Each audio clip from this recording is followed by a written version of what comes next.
between dreams and nightmares.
Legends, every diamond count, and with Bonox, recharging is easy, fast, and secure. Jumping now, choose your top up and get ready to dominate the map. Plus, use the code MCT AMER to get 5% discount. Skins, events, hero, everything within reach with a single top up. Less waiting, more action.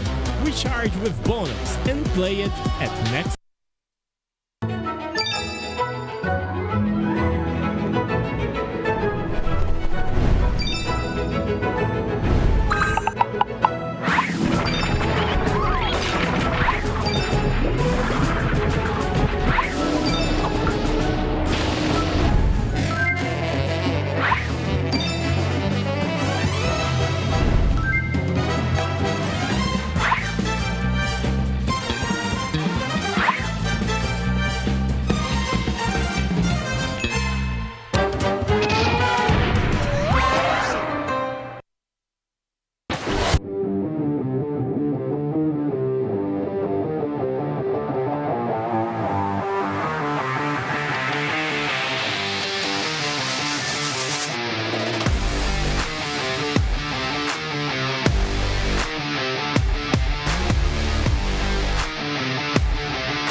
Welcome everyone to MCT AMER South Group Final. I'm your host, Sina Lily, and we've reached our biggest moments of the tournament. After days of intense competition, the remaining teams are ready to fight for that top spot to prove they are the strongest in the South. The pressure is high, the competition is fierce, and every team knows what's at stake. Get ready for explosive team fights, massive moments, and top-tier Mobile Legends gameplay because the road to the championship continues here. On the casting desk, we've got the ultimate hype duo, Private Dancer and Rico. How are you guys feeling today?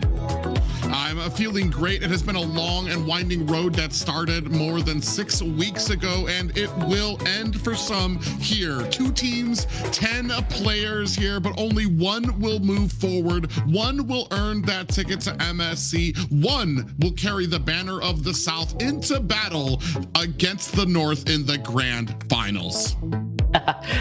So many things that all the teams has been through. Finally, when it comes all to this day, this is the MCT AMER South Final. So hi Zena, hi Private. I'm so happy to see here. I'm so happy to be here. I'm sorry. I'm so happy to be history being made of MLBB one more time. Let's go. Alright, yes, today is the last day of the South group matches and tournaments, so we are excited for today and looking forward to what's in store for sure.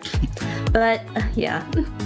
Yeah, just a lot of emotion coming out. These 2 teams have been fighting tooth and nail at the top of the playoffs here for their chance. Today, unlike any other day, our first, our last, our only best of 7 here in the South. These 2 Titans will clash and duke it out for what promises to be a long and fortuitous night.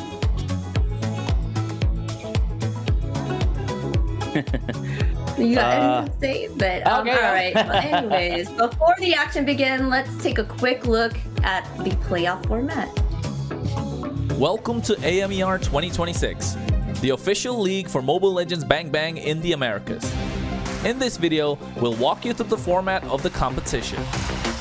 The league is divided into 2 regions, North America and South America. Each region features 8 teams, for a total of 16 teams competing in the ecosystem. The regions compete separately during the season before meeting in the Americas Finals. Each region begins with the Swiss stage. All 8 teams compete across multiple rounds. Teams are matched against opponents with the same win-loss record, ensuring balanced competition. Matches in this stage are played in a best-of-3 format. The playoffs are divided into 2 phases based on seeding. Lower seeded teams begin in Phase 1, where matches are played in a single elimination format. Higher seeded teams advance directly to Phase 2, which uses a double elimination bracket. Matches throughout the playoffs are played in a best-of-5 series. In Phase 2, teams that lose in the upper bracket move to the lower bracket for a final chance to continue.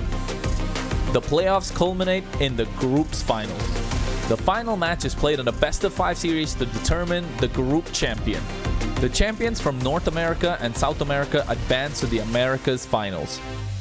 Here, they compete to determine the best team in the Americas in a best-of-7. Everything leads here. AMER 2026 starts now.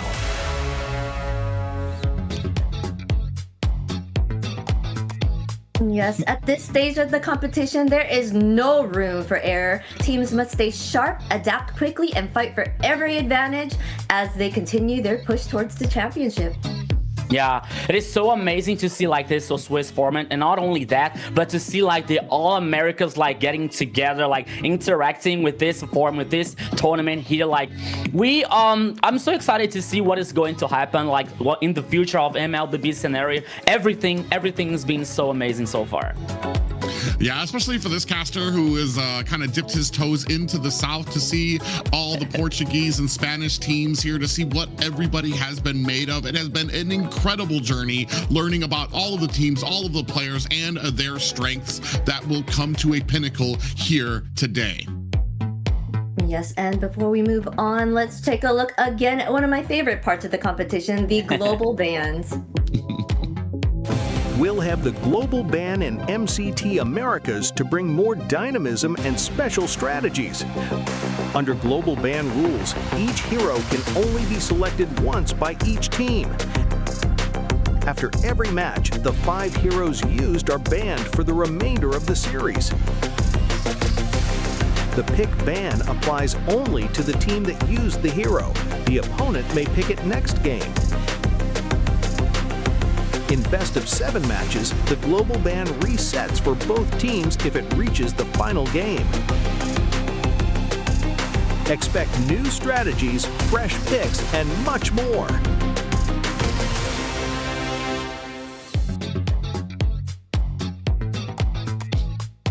Extremely excited for all of that right now, and the global bans have made it possible for us to see heroes we don't usually see in tournaments. Yeah, so a lot of things that we've been through here, like so many strategies, so many drafts, so many surprises here, like with many heroes being brought here in this global ban format, especially today in the best of 7. And we hope to get to all the 7 games because, as we all know, on the game number 7, if we get to the game number 7, all the heroes are reset and they are all open again. Yeah, and before that, you'll have our first game 6 potentially, where all of these heroes, we might be dipping very thinly into a hero pool that has been going through the rocker through the entire series. So it's a lot of things on the line, and a lot of very interesting combinations can be had.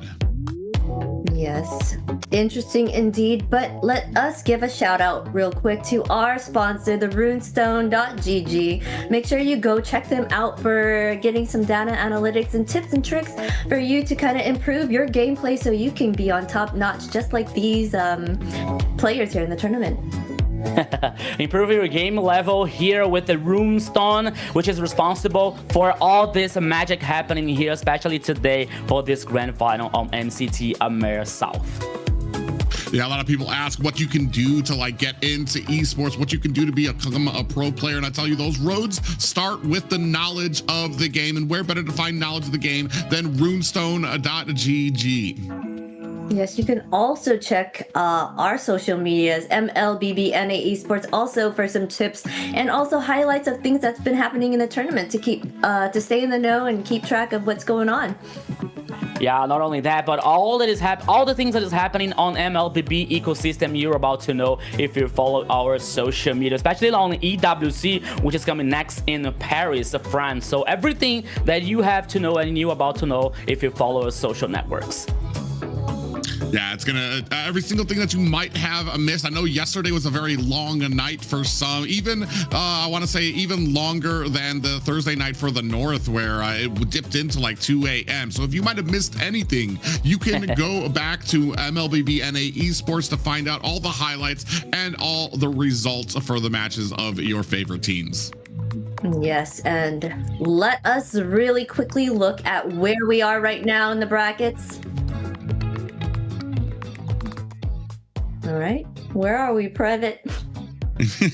Well, I mean, that was a long road for some, but I feel like kind of expected for our Entity 7 and Alpha 7 finalists, who really came in through the Swiss stage with a bang, getting our top 2 seeds and eventually claiming those final 2 seats here in the finals. A little bit of an upset as Alpha 7 finally was able to climb the mountain and conquer the beasts that are Entity 7, dropping them down to the lower bracket. But I want to say Entity 7 came back with a head full of steam and vengeance on the mind to claim that final seat here in the group finals.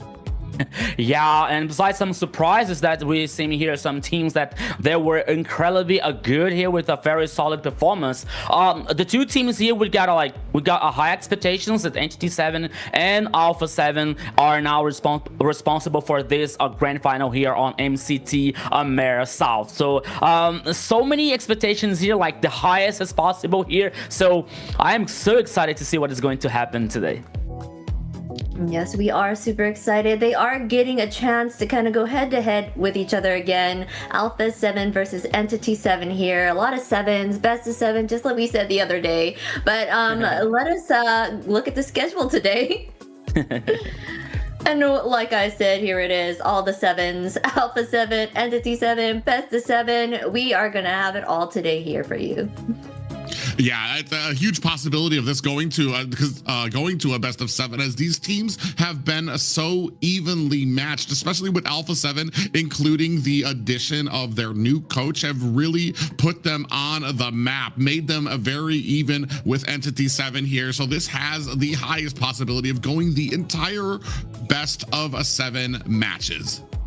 Yeah, there's so much history between these two teams here. Entity 7 with the former champion Trinity are from the last season versus Alpha 7, which is very good with so many experience on international events here. So once again, they're going to face each other, but now in this grand final in the best of 7. Yes, we are all looking forward for this match, and whoever wins here is going to take on the North. Super excited for all of that, and we'll see who will be taking them on here. They both have been doing an amazing job there on the field, and like Private was saying, Alpha 7 has recently just got their coach, and I feel like it's been doing wonders for them. Yeah, especially when it comes into the interviews with Alpha 7. One of the main things that they've always been saying before they even got the coach, in the prospect of finding one, is that the more heads, the better. And that is just a great attitude to have. And it's shown with their drafting. I want to say a complete surprise for Entity 7 and dropping them to the lower brackets. But if anybody can pick up those pieces, dust themselves off, and bounce right back, I have a feeling it can be Alpha 7 or Entity 7. Sorry.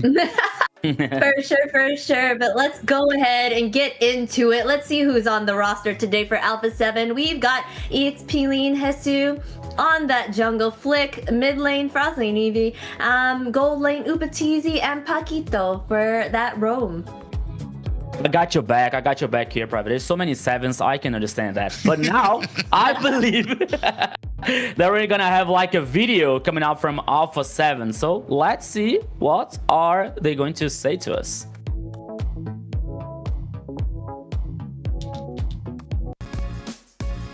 So I'm gonna start with number 1, Black. Number 2, Akashi, because he can use Claude XP lane. Top 3, Orochi. Top 4 is Chino on top 4. Top 5 is King, top 5.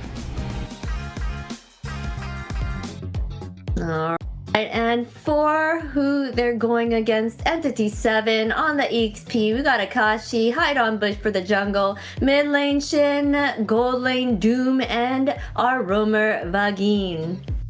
Yeah, and for so long, these 5 players have stood as the pillar in the South throughout the Swiss stage and the playoffs, suffering one singular defeat to Alpha 7 that dropped them to the South. But let's go ahead and see what they had to say ahead of this matchup.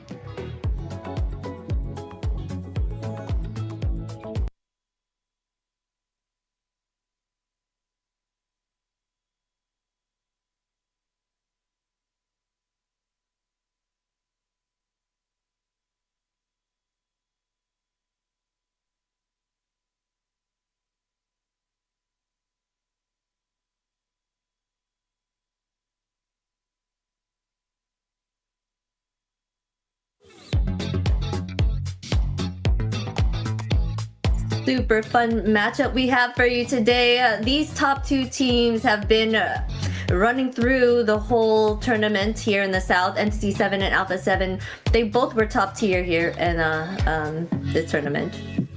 Yeah, so we are really excited to see what is going to happen today, because there's so much history between these two teams, especially when it comes to Entity 7 with the Trinity, Doom, Shin, and Bush, which was from the old Black Sentence, which was the last champion on the MPL Latam Season 4. Was not versus Alpha 7, because Alpha 7 was beaten by the old Influence Rage, which is now Titan Esports.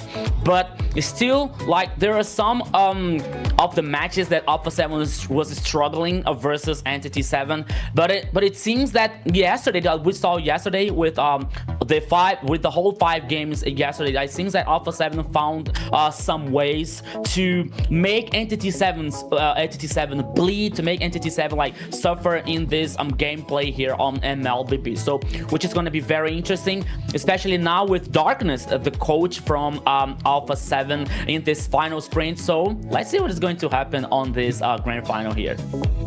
Yeah, Entity 7's road through AMER South can be described in one word, and that has been dominance.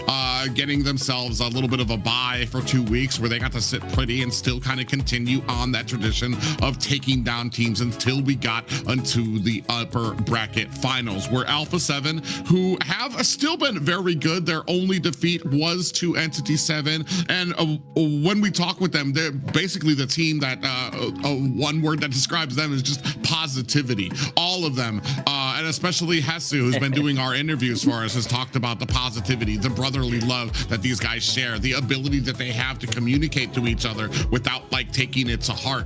And that has opened up this team to be able to get to this point, especially accepting a new coach into it at the end, to shake things up, to have a new coach in there and still be able to absorb what he has to tell you and be able to use that successfully against a team like Entity 7 says a lot about your team. And these two, like we said, have been standing tall, the two beacons here in the South from the beginning. I think a lot of people had these two teams pointed as being the finalists here in the South, but today only one will be able to move forward, and we get to find out who that is.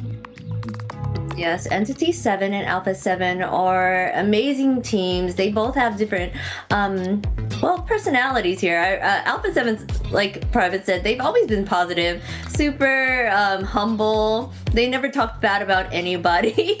Then Entity 7, they've just been a terror to deal with. They're like running through here and just dominating the field. Their strategic plays, they're just on top gameplay, top tier and top notch there in all that they do. So yeah. And it's a funny thing here, like, so we're talking about like Alpha 7's getting this new coach, and I was looking up here from through some history. Darkness is not that new on Alpha 7's lineup. He was there on 2024, and then he moved, and now he's back to help this team maybe to get this title here on MCT AMER South. So let's see what is going to happen today, because man, it's a best of 7. Both teams are like cooking, even the banning phase here, but now the first one is Valentina through by Entity 7 so far. I'm expecting here, Private, Zunshin, Fovius, Freya on this ban, because everything is possible here. I'm expecting actually the opposite. From what I've been seeing, a lot of teams, what they're doing now is they're trying to off-ban. They're trying to off-ban so that they have all of these options available, and it forces the teams to pick, all right, which one of these OP picks do we get, or do we want the enemy team to respond with? I've been seeing them leave open Boxia, leave open Freya, we saw from last night as well.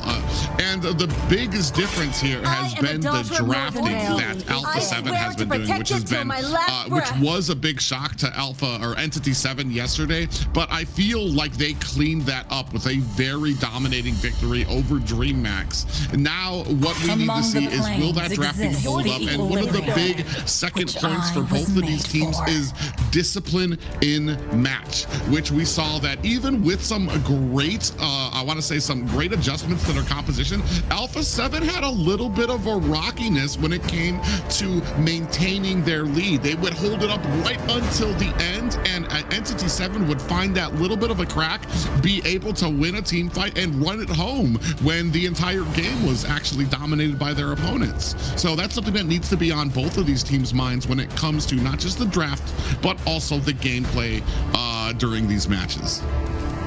Yes, I feel like this is going to be a competition to be had for sure. Entity 7 is not going to count out Alpha 7 like they did because they knocked them down to that loser bracket. So they're for sure going to make sure that that's not going to happen again. They're going to go ahead and ban out a lot of the mages here. Already starting out with banning out Yi, Valentina, Zushin. Bovius is getting taken out, and Freya. Boxia, I feel, would be the next one that they may be planning to take out here too. Yeah, we actually heard out here in a private won the chaos on this best of 7 here, like full like bloody team fights here and games, which is really cool because we all expect that at least 7 games here. On this last ban on the first phase here, like I mean, it could be Boxia here, but I think that Suyo just the open Claude carry here. Maybe Entity 7 is going to focus on a gold lane, for example, to Doom. So there's so many broken heroes here, so many meta. So no Sora. Okay. All right, that's interesting here, but it's still like so many open opportunities for Entity 7 here to restart. But they have to think about it. Comes Boxia, because it comes now the response from Alpha 7 with 2 options. That could be Suyo and Claude, for example. It's a possibility for Upatizi and Flick. That could be. Marcel is still out there too. I feel like we're going to have a combination of something with a Marcel out there. Possibly a Suyo with the Marcel. I mean, we've seen a lot of different combinations come out here, and I feel like the South has been in a really good position as opposed to the North with how they use Marcel. We've gone from very stringent compositions that need to hold Marcel up to us being able to kind of be very flexible with him, to use him for engagements or defense, to throw those great golden hours on to either the Lord or to stop the enemy from trying to come in for an engagement.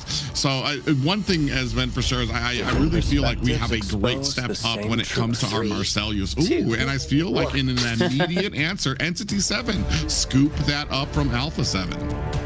Yeah, Entity 7 taking up Boxy and Marcel here, and then Alpha 7's going with Farsa and Grok. So far, most of the meta heroes is on the side of Entity here with Marcel and Boxia. But, and they're go ahead and scooping up Claude here. I'm thinking Harith will be next on Alpha 7 side, possibly. Carry? Yeah. Yeah, it could be here. So Marcel and Claude, the choices coming out from Entity 7 here. Like I think that a Grok here, like to allow Paquito to make this choices to create some plays, especially with this hard engage coming out from Grok. So that could be a very interesting plan here coming out from Alpha 7. Plus Farsa here, like working with this not only about the burst when it comes to magical damage, but also to these range situations here to avoid maybe Marcel with the golden hour or even Boxer with the Beyblade form here. So so many options, there's so many things that we can think about on this first draft. And now it comes Insun Shin from to Alpha 7. Always a possibility like about this flexibility, or gold lane or the jungle here when it comes to Insun Shin. Yeah, a lot of options out there. For me, looking at this type of composition, I'm kind of wondering, do we have a way to kind of close the distance on a Farja? We've got a decent amount of peel with her, which is why I kind of like usually favor Grok picks, which we don't really see as often as I would like, because I feel like he's just got a double sword here where he can protect your back line with a lot of pop-ups and CC, and he can also be that engagement tool with like a flicker and a tech charge to be able to pop up a lot of units to really set up a lot of these great fights here. That's my biggest question. Are we going to be able to get to that back line, and not just with Marcel using that golden hour, but you're going to have somebody else who can get back there before Claude gets those 3 items he needs to be able to actually kind of spray on with that blazing duet. Here we do see that CC taken off the board, as well as a Linux. Yes, they're for sure targeting mage bans because that's what they need here. The mage and EXP laner for the side of Entity 7, and Alpha 7's also needing their EXP laner as well. I feel like they might be picking up like a U zone would be good if you're saying that you want somebody to kind of reach their back line. Well, they thought that too. That's why they banned it. Yeah. Oh, yeah, there you go. I just saw that. Well, there you go. They're like, you know what? We can't have this. Never mind. Yeah, which is very interesting here because we are seeing like both teams with the right focus here, like Alpha 7 banning mid lanes here, while NCT 7 banning at speed lane, like with the CC and Houston, and always and also Phobias here, like they're trying to neutralize Hess's options here when it comes to this first game. But now here, like looking for Alpha 7 to bring this Terizla and the penalty zone. Like, so you want a CC? Like, Alpha 7 is bringing up CC here. It is tectonic charge. It is of this penalty zone here. So some ways and some keys to create plays for Alpha 7 so far here in this composition. Jet trooper reporting for duty. While I'm looking at this, the perfect pickup for a jungler on the side of Alpha 7 would probably be Guinevere. Because it would meld well with the Terizla and the Grok out there. Here, I do like the Lapu. I was going to say, I was very curious that Entity 7 hadn't prioritized a mage, even though they had banned 2 in the early phase as well. And you had the Zushin ban out on the other side. So there was a big priority for a lot of these mage bans to come through, especially after Alpha 7 had already claimed theirs and then started to continue on the trend, banning more mages to really iron out or really kind of close in the walls on what the good options were for Entity 7. Kimmy being, I want to say, one of the last good picks out there. Maybe a Lilia probably is one of the other options here. Now waiting for Alpha 7 to pick up that potential jungler. Oh no, so then it will be you some shit. But now here, see, like Moscow heading to the goal lane here for Opatizi and Flick with Insunshin on the jungler here. It's gonna be very interesting, Boxer versus Insunshin, especially like Insunshin working with this stacks here, like melee and range situation when it comes to this objective. So, which is gonna be very interesting between these two teams. But when it comes to this composition here, like Akashi bringing Lapu to be to bring some immunity here when it comes to the initiations from Alpha 7 with the penalty zone and the tectonic charge, for example. Shin with the Kimi here, like I think that is up to assure like one more safety here to avoid these initiations coming out from Alpha 7. So if I believe that if Entity 7 chooses a static mage here, that would be like a problem for them. Maybe Lilia, as Private was saying, or Kimi here, that would be the best option. And when it comes to Doom here versus Upatizi, like Doom need this Trinity core items here to impact on the team fights, and Upatizi with the global ultimate presence here can join the team fights here while he works on this split push. It's gonna be very interesting here, like this first match when it comes to these both teams, because it is the best of 7. It is the grand final here of MCT AMER South, Private. Yeah, and I'm a little scared on the side of Entity 7 because while we do have the golden hour, I feel like the initiating factor is definitely leaning towards Alpha 7 with like some of those crazy shock, flicker, tectonic charges to come in with a great setup. You don't even have to get to the back line. I feel like with this type of combination, with Hesu there, with the feathered airstrike, you can possibly go ahead, just go right for hide on bush, right in the middle of the turtle pit and be able to burst him down, especially in the early game. So there is a lot riding here on some of these initiating factors. Is Vigin going to be able to kind of sense out where these are coming from, get the golden hour that will allow his team to be able to secure a lot of these objectives in the early game, or will Alpha 7 just really be able to kind of steamroll through a lot of those objectives while I want to say both of these teams kind of waiting for that late game for both of these marksmen?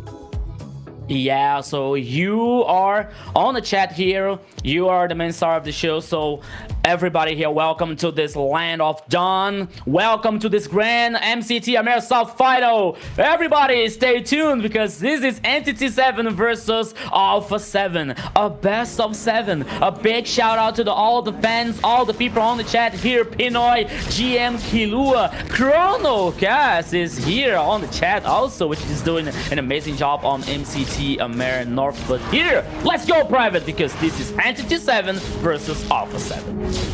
Yeah, I want to say too, like while we're looking at talking about Entity 7, we're talking about an animal that has kind of licking their wounds after that defeat they suffered against Alpha 7. So you know they have revenge on their mind. Their big focus gonna be on draft. And when we talk about Entity 7, one of the biggest things that comes out is words like discipline when it comes to how well they kind of navigate some of these fights, how well, even when they're super behind, understanding the gameplay, what their heroes can take, and what they need to do to succeed despite how the game is going. That's going to be one of the biggest things I'm going to be watching out for here too, because I feel like lately we've been seeing like a few little cracks in that armor. Shin made some misplays yesterday that we weren't used to seeing. When the roam went down, Shin kind of started face checking bushes, kind of I want to say like was expecting the roam to be there, and unfortunately Alpha 7 was able to take advantage of a lot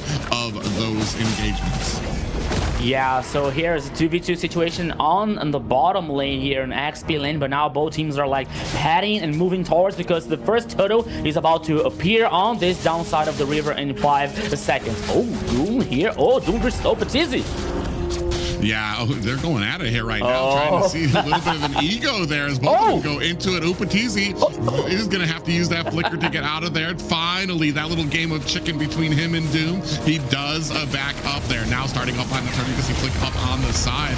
Now Feathered Airstrike raining down damage. Paquito taking a lot of it's going to have to use that flicker to get himself out of harm's way. Hesu in the midst of this fight gets taken out by Akashi. That first blood going to the side of Entity 7, and I believe that's going to be a first hurdle for them as well. Now going to go ahead and enforce their will into the purple buff. They're not done. They have the scent for blood and going to go ahead and scoop up that purple buff from Alpha 7. Entity 7 starting on fire here. First blood, first turtle, first purple buff, first everything here when it comes to Entity 7. But now here, in the middle lane, here comes the wall from Paquito. Yeah, so we have to see Private, especially on this early game. Oh, here comes again. Oh, big pop-up again. Went in, got immediately hit up by the Grok. Down comes the Feathered Airstrike as well. Paquito does not make it out. Akashi might be next on the list. Taking a lot of damage. Flick really trying to hone in, but will not be able to find the damage. In comes Doom with the blazing duet. I don't even think he has an item there, but was able to come in and find the damage. Maybe he doesn't have an item here, Private, but when it comes to this low HP players from Alpha 7, he was like, yummy. So let me shine here with the blazing duet, which is working very well. So let's see what is going to happen here because Entity 7 is like playing so aggressive. Yeah, and not just that, but the usefulness of being able to come in so early on a Claude, even before that power spike comes in with the 3 items. Speaking of which, here now Paquito in trouble here. Feathered Airstrike to try to secure his escape, raining down damage again, taking a lot of it. We do have the golden hour to protect hide on bush, doing a great job as well. Now a fight down at the bottom. Hesu and Akashi going at it. Out comes the penalty zone onto Akashi to try to hold him there before Flick gets into position, and down goes Akashi. Yeah, so now Alpha 7 got his revenge here on the bottom lane in a kill on Akashi, but here comes again, but it's a 1v2 situation. It is just to defend the tower here. So far so good. And now the other turtle on the top side of the river, both teams are moving faster to this important goal. Let's go. Yeah, hide on bushes here, but it's about 4 members of Alpha. Oh, big tech charge comes in. Flick comes and is able to find the retribution. Bagin goes in, but he's by himself. And this might be a little bit of a miscall. Oh, hide on bush comes in, helps secure that bit of an escape.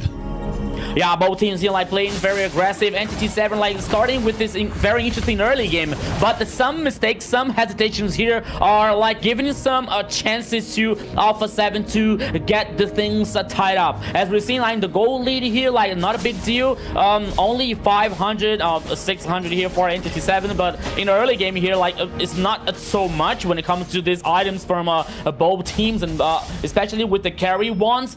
But it is still important to see what is going to happen in the next few minutes, because not only the other turtle, a turtle for each team, but to see what they're moving and what they are heading to do on this Land of Dawn. Let's go. Oh, hide on bush. Ooh, hide on bush behind the wall. Hesu comes in looking for the damage. Now 3 more members from Entity 7 try to help out. Hide on bush going on the front, the spear of this damage. Hesu trying to find himself and escape. Goes underneath the tower. Hide on bush able to find the kill onto Paquito. Feathered airstrike raining down damage, and Hesu able to find the kill onto Vagin. 4-3 right now. Both of these teams are scraping tooth and nail, answering to keep up this pressure.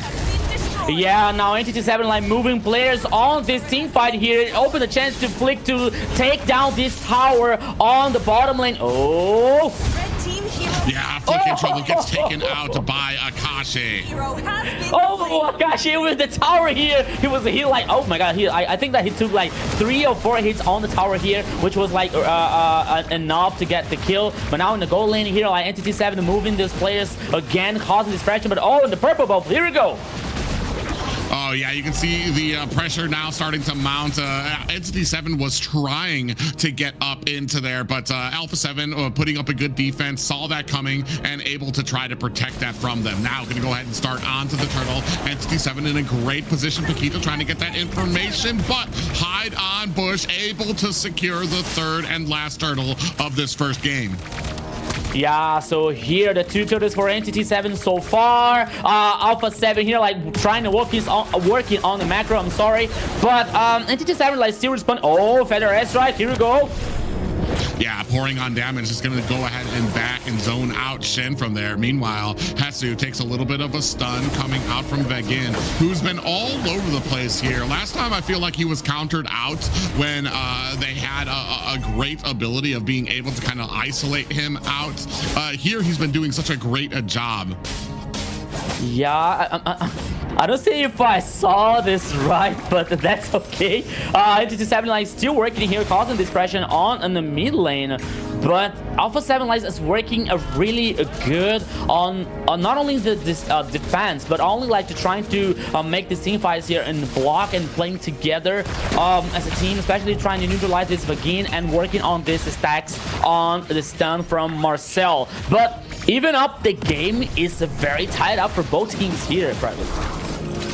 Yeah, right now 5-4, pretty even right now. Hide on bush, able to find a kill on Upatizi. Out comes the golden hour. Paquito might be in trouble as we see the feather airstrike coming out. The rest of Entity 7 diving onto the combination. Akashi able to find a kill onto Hesu. 7-4 right now. Now looking for the disengagement. Down goes Paquito, and that bottom tower is not long for this world.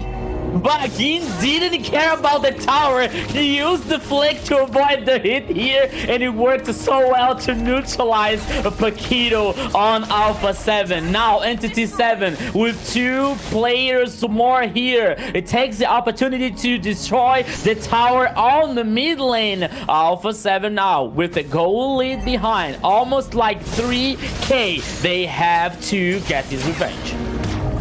Now, yeah, you can see out goals of the Mountain Shocker from Flick, trying to get a little bit of information of where everybody else is on the map. Lord out on the field as Entity 7 beelining for it. They do know that Flick is up at the top, so they're going to go ahead and try to do this very, very quickly. You can see the golden staff being picked up by Upatizi, but Alpha 7 just not in a good position. Ooh, SOD out. I don't think he dares go into 4 members of Entity. You dare, Patisse, you dare to join this fight here on the Lord with this Spear of Destruction. But it's still like non-stop. Entity 7 here, they secured the Lord. Is still working aggressive here, dominated the jungle on the down side from Alpha 7. Not only giving farm, denying farming for Alpha 7, but also getting this info where the team is all the time to work, especially to defend this Lord. Oh, here it comes.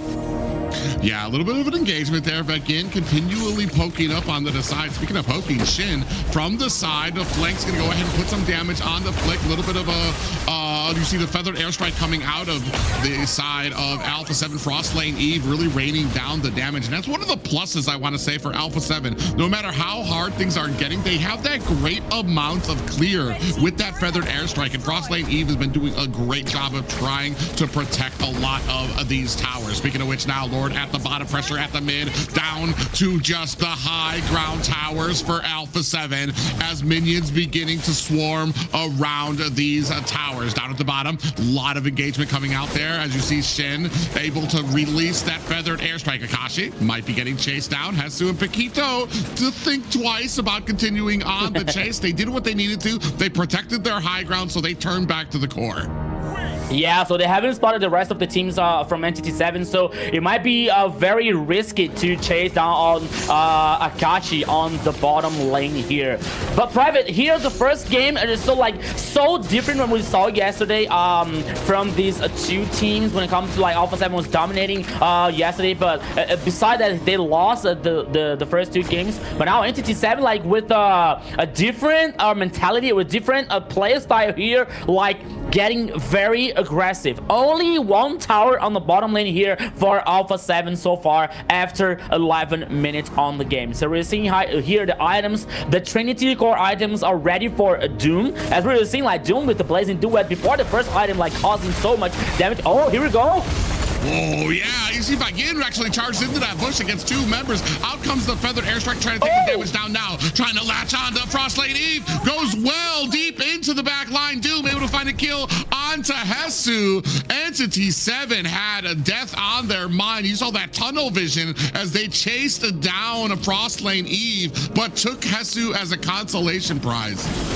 Yeah, one player down here for Alpha 7. They have to defend the high ground towers while Entity 7 now like playing with caution, playing slowly, playing like cleverly here, like probably waiting for the next Lord, working on this minion waves from the sides here, like trying to synchronize, and at the same time like here to avoid this avoid this farming here, like especially for Frost, Lanevi, and Upatizi with Moskov. But one more Lord here, Private, and apparently, not apparently, it is for sure that Alpha 7's not fight back. Oops. How dare you, Upatizi, once again. But it is more to try to steal the Lord to join this fight.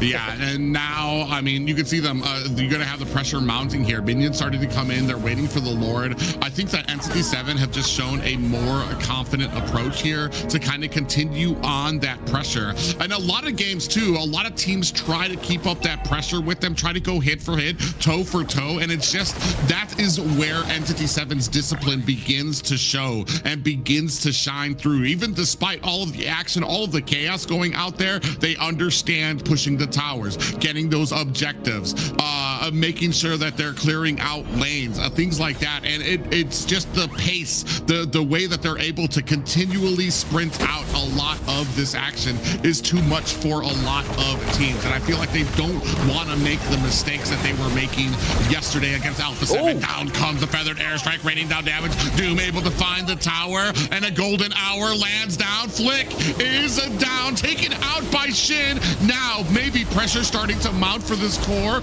or is Entity 7 going to go ahead and turn their attention to the rest of these high ground towers? Wall comes out. Tech charge catches 4 members. Is there going to be enough? Shin able to take down the tower as well. Upatizi and the rest of Alpha 7 have to run back to the base. Do they have the minions? 50%, 20% feathered airstrike trying to take them out as Doom finds a kill on onto Paquito. Akashi is down. Now more pot shots coming onto the base. Just 2 left. Can Entity close it up for the first game of this series? Oh, it looks like Alpha 7 able to fight back. Doom goes down. They're able to find a kill onto Flick. Now minions at the core. Hide on Bush and Shin do not want to give it up, but they are forced back by Alpha 7.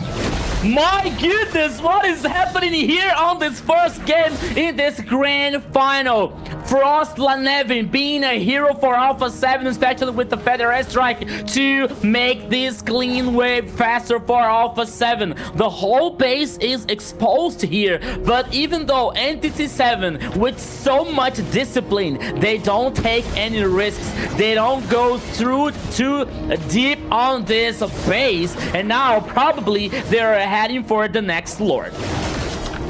Yeah, now there's 28 seconds left on the Lord. We're taking a look at the items you see on especially on the side of Entity 7, who are sitting at about a 7k gold lead over Alpha 7, in a great position to be able to get this next Lord, to keep that positioning up.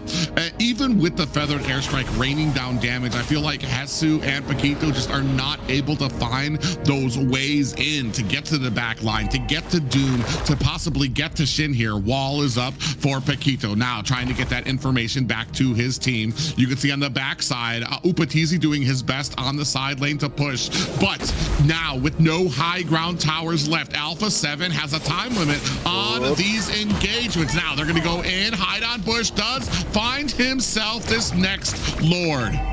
Yeah, so Alpha 7 here like tried to do something, but it's only to watch Entity 7 guarantee one more Lord, and now they're heading to the base to try to defend the base at all costs, while the Lord here is heading on the mid lane. No high ground towers for Alpha 7. It all depends to Frost Lanevin with this clean minion waves cleaning here to still defend and still be in this game. Let's go, Private.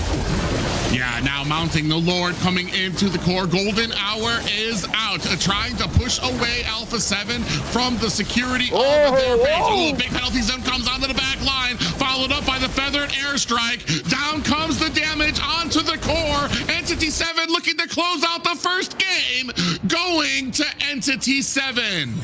A very struggling phase here for Alpha 7, but the victory went to Entity 7 on this first game here, Zeno. Yes, for sure. Entity 7 started off strong and they dominated the map, and they just kept that on, not allowing Alpha 7 any breathing room or to make any strategic plays at all. All they had to do was defend. They had no way to come back from that one, and Entity 7 it's not taking Alpha 7 lightly this time, for sure. It almost feels like it was a flip from what we saw yesterday, where we saw Entity 7 was kind of on the back foot the entire time. The only problem here is that, like I said, comes down to discipline. Entity 7 was always out there looking for those little cracks in the armor, and here, unfortunately, Entity 7 did not provide Alpha with any of those opportunities. Yeah, especially when it comes to Entity 7, like with this discipline, when that we did not used to see yesterday versus Alpha 7. Of course, it is only the beginning. I don't want to be early here, but what we saw from Entity 7, like with this aggressive playstyle, but not only with this aggressive one, but to have this discipline. We saw yesterday like Shin with being lost with some wrong positions, for example, but today he was like very solid with this Kemi. 109 here, playing in the mid lane with a 77% of team participation. So when it comes to the Entity 7, at least on this first game, like giving no chance for Alpha 7 to react and to trying to reverse that situation. So it was like very solid for Entity 7. We hope that we hope that for Alpha 7 here, the mentality like will still be strong here for the next matches.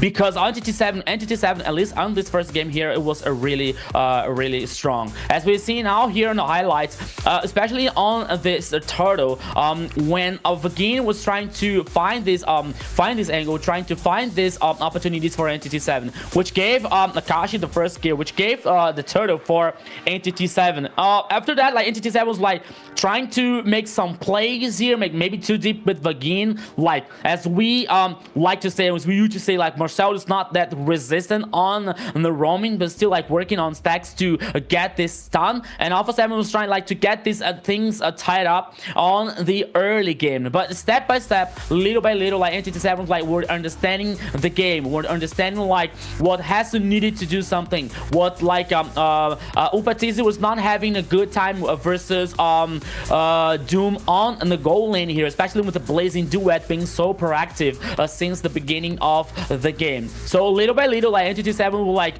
dominating the map, dominating the pace here, and we're like pushing Alpha 7 through the base. Beside like Frost Lanevi here, like trying to do something special with Varsa, especially when it comes to this burst of magical damage, or trying to working on this zoom out from Entity 7. Entity 7, I believe that they were not afraid about like what they are able to do, what they were able to do here, especially with Vagin trying to find this this angle, working on this stun every time. Hide on Bush playing very well with this Baxia once again, not only to controlling these objectives, but also to be like to scare all the time Alpha 7 players when it comes to Frost Lanevi, for example, which only in the base that Frost Lanevi was like he was like comfortable to use the Feather Airstrike like to clean the minion waves. So beside that, Alpha 7 couldn't resist Entity 7's strength, at least on this first game. So the result was there, 1-0 to Entity 7. Yes, for sure. An amazing job there by Entity 7 here. They made sure to not make the same mistake twice. The way that they dominated this field for sure against Alpha 7. And here we go. We're going to see our MVP, a performance filled with highlight plays and massive moments. Our MVP will be Shin on that Kimmy. 109 KDA, 60.1k total damage, 591 golds per minute. And this actually worked out really well with that Marcel pick as well. I think you saw a few golden hours where Shin was just like stacking up damage right on the outside. And then as soon as the golden hour ended, you had all of those bullets coming out from the Kimmy to wash over some of that damage there. It was really interesting to me for how ineffective the Farja kind of felt in a lot of these scenarios. I almost feel like, yes, they were putting pressure onto Farja, especially at the end. But Frostlane Eve, I still remember a lot of feathered airstrikes that were out and raining on the team. Unfortunately, just not able to have the effectiveness. The team, they were able to eventually disengage from the zone where the feathered airstrike was coming out, but it didn't really feel like a lot of them were getting down due to the damage. So, I mean, let's taking a look here at some of these highlights coming out from the community. I think, yeah, there's the golden hour. Look at the bullets just waiting. Golden hour ends and boom, just kind of explodes there onto Hesu. So, and which allowed that great kill there as well. Yeah, so like here Shin, it's a very strong mid lane. Just a little bit different from what we saw yesterday, like with sometimes like with out of the positions, but it seems that today he is very like prepared to this final, which like which led Entity 7 to win this first game so far.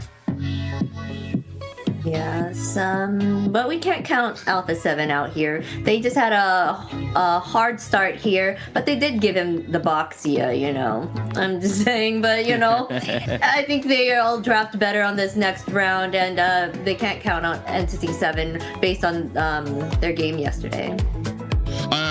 I feel like too, when we talk about great players, especially when it comes to mages, I know yesterday the buzz was all about Shaikiche because she stands out from the team, and it's so much easier to stand out on the team when your team is having ups and downs, because you can see that consistency from her begin to shine like a bright star. Shen, sometimes I feel like he can almost feel dulled because the rest of his team is always shining, always doing what they need to be doing. So it's hard for him to stand out, but definitely when we talk about some of the best mages here in the South, Shen definitely at the top of that list. It's just harder for him to really kind of get that applause, those MVPs, when the rest of the team is like at that exact same level for their other roles as well.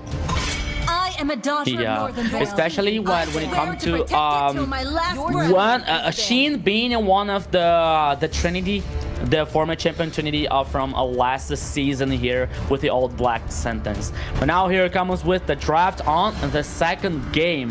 Valentina and Boxa banned by Entity 7, and now Alpha 7 banning Freya on the first choice here, like waiting for the second one. Zoom. Okay, so prioritizing here, especially when it comes to this first choice to Entity 7.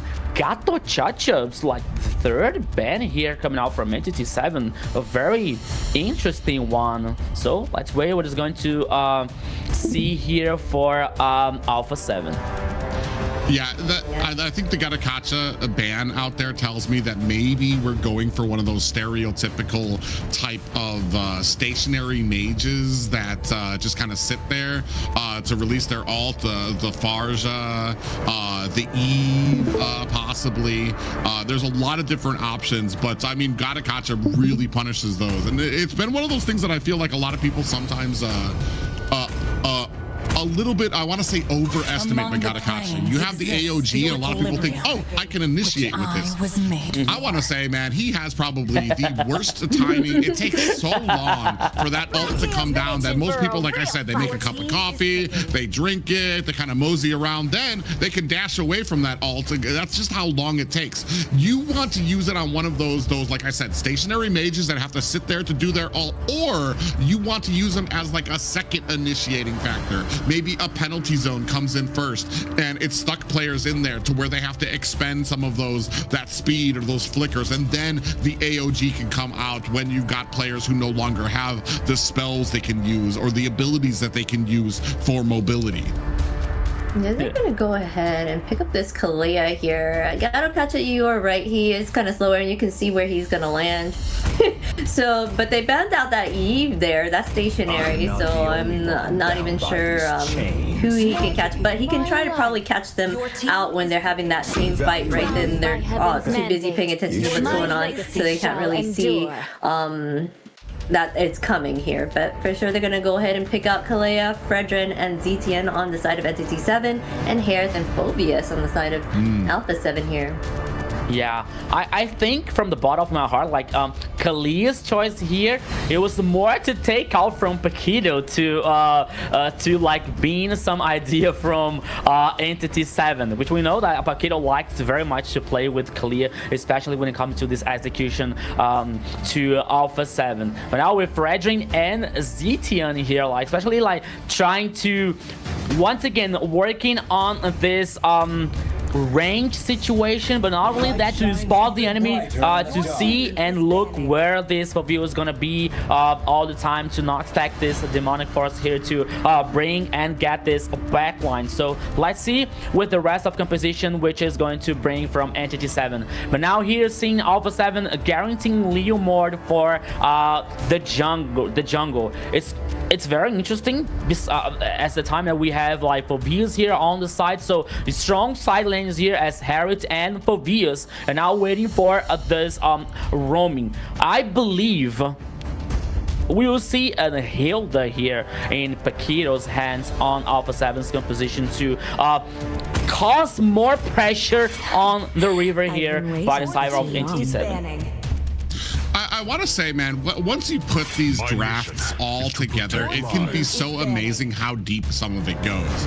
The Valentina, one of the first bans out there, so that when they pick up the Zeshian, you're not going to be able to have the IMU Fury of the Phoenix on Alpha 7 side. And the Zeshian pickup is here so that there's not a counter for the Kalea pickup when she does the Tsunami Slam. And that to me is just so amazing how deep these players, these coaches go with the drafting to think about these counters. To me, I wouldn't even have gone one deep out there to be able to figure out some of these counters. And this is just showing, I want to say, the depth that Entity 7, I feel like Alpha 7 might have created a little bit of a monster here by how they defeated Entity 7 yesterday with that draft. I think that really put into Chris Angel how much I was like, now he actually had to sit up and do his seat. Like, okay, we're gonna figure out some type of drafts here that they're not gonna be able to counter, especially allowing with this combination, allowing the Phoveus out there.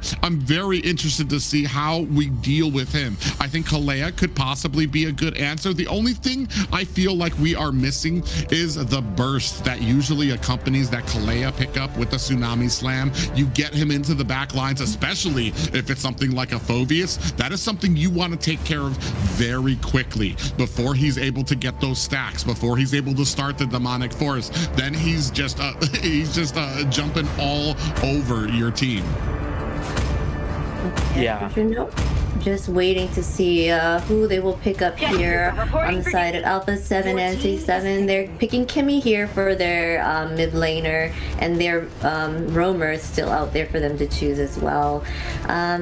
Here on the side of Entity 7, we still need their marksman. It looks like they're taking out Carrie, making sure that they don't have that late game shred that she can provide for the team there. But there are still plenty of marksmen out there that they can choose from.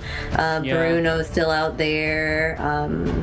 Yeah, so I would not be surprised if I see a Granger here on Entity 7's position. But no, Moskov, yeah, just because I said it, but that's okay.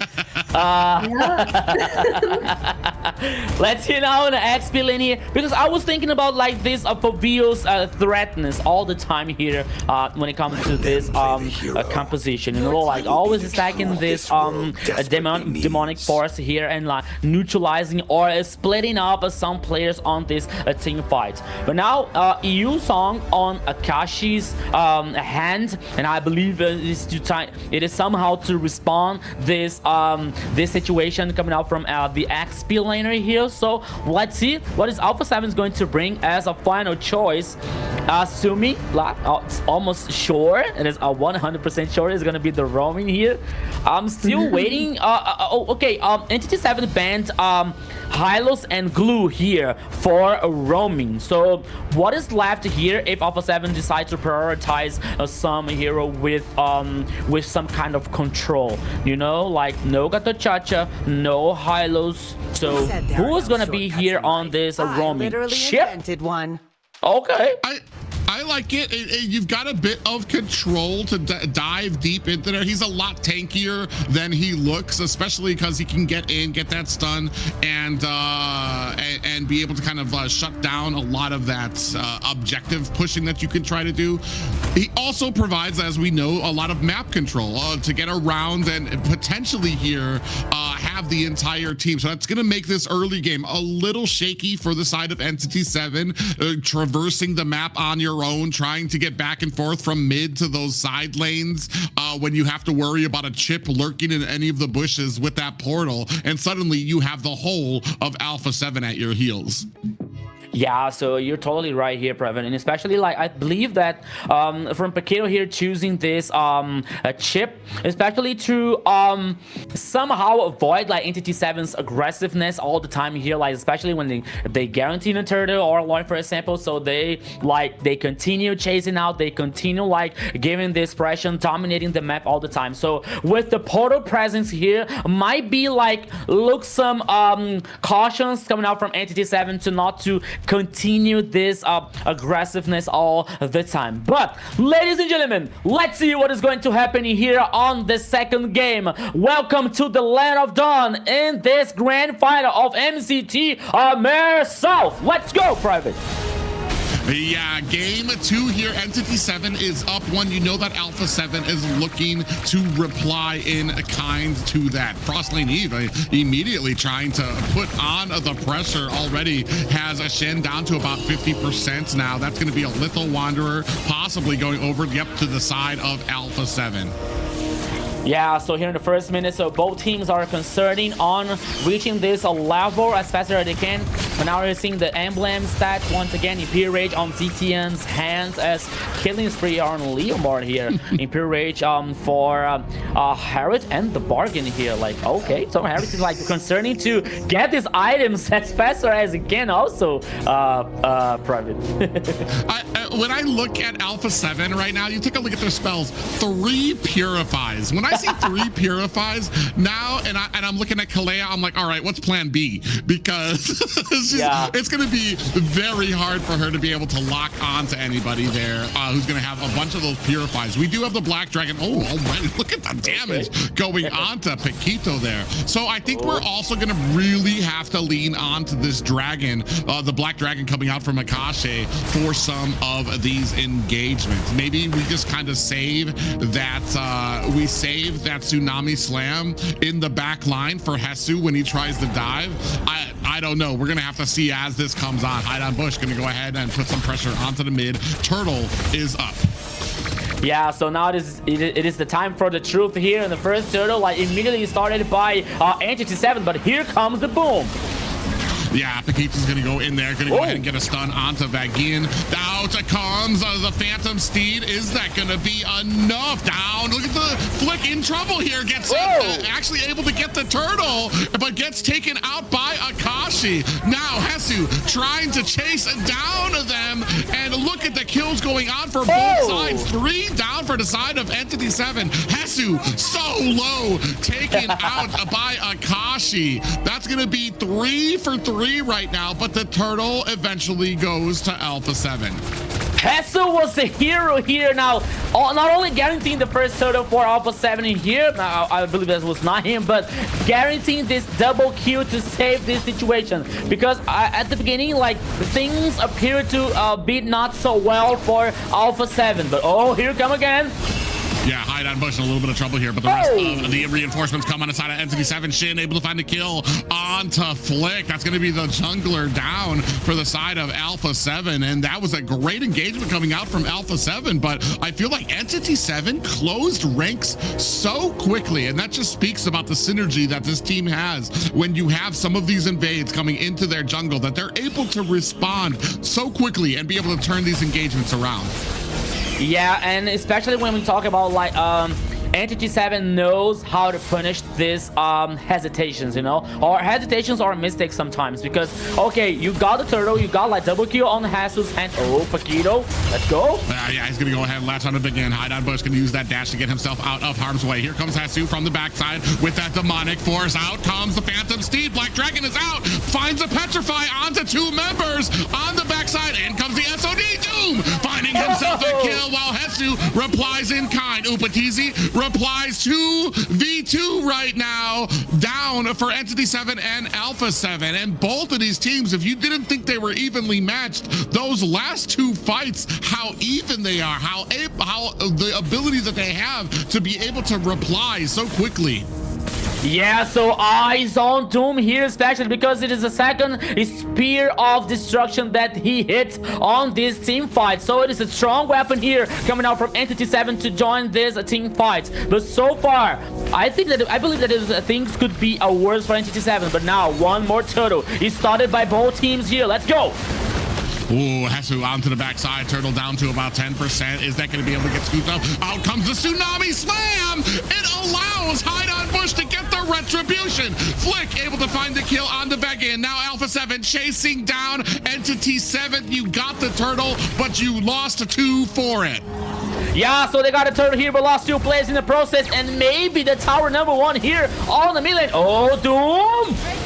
Oh, yeah. yeah, Doom coming in from the side, looking for blood. Flick running for the hills. Out comes the Black Dragon. Doom able to find himself another kill. 4-1-0 for the marksman of Entity 7. I told you, Private. I told you. Eyes on Doom here, especially on this ultimate, because Doom is gonna be a Doom here for Alpha 7. Here we go. Oh yeah, latching on the Paquito, not able to find the damage that they need, but Shin on the side, oh look at already, down to about 25% for Paquito here. Entity 7, still I want to say pretty tied up a game here for both of these teams, and as far as the towers are concerned, I still remain untouched at the 6-minute mark. Yeah, damage dealt ranking here comes by Shin, followed by Hesu so far. So the second game here being very tied up by both teams. The tower here in the mid lane, I believed and then I thought there was going to be for Alpha 7, but Doom like with a very good ultimate, not only to stop this aggressiveness coming by from Alpha 7, but also to get a double kill here on for the goal later. So Doom here rushing these items, rushing this power spike for Moskov, not only to join these team fights, but also to get in the split push. But on the top side here, 3v2.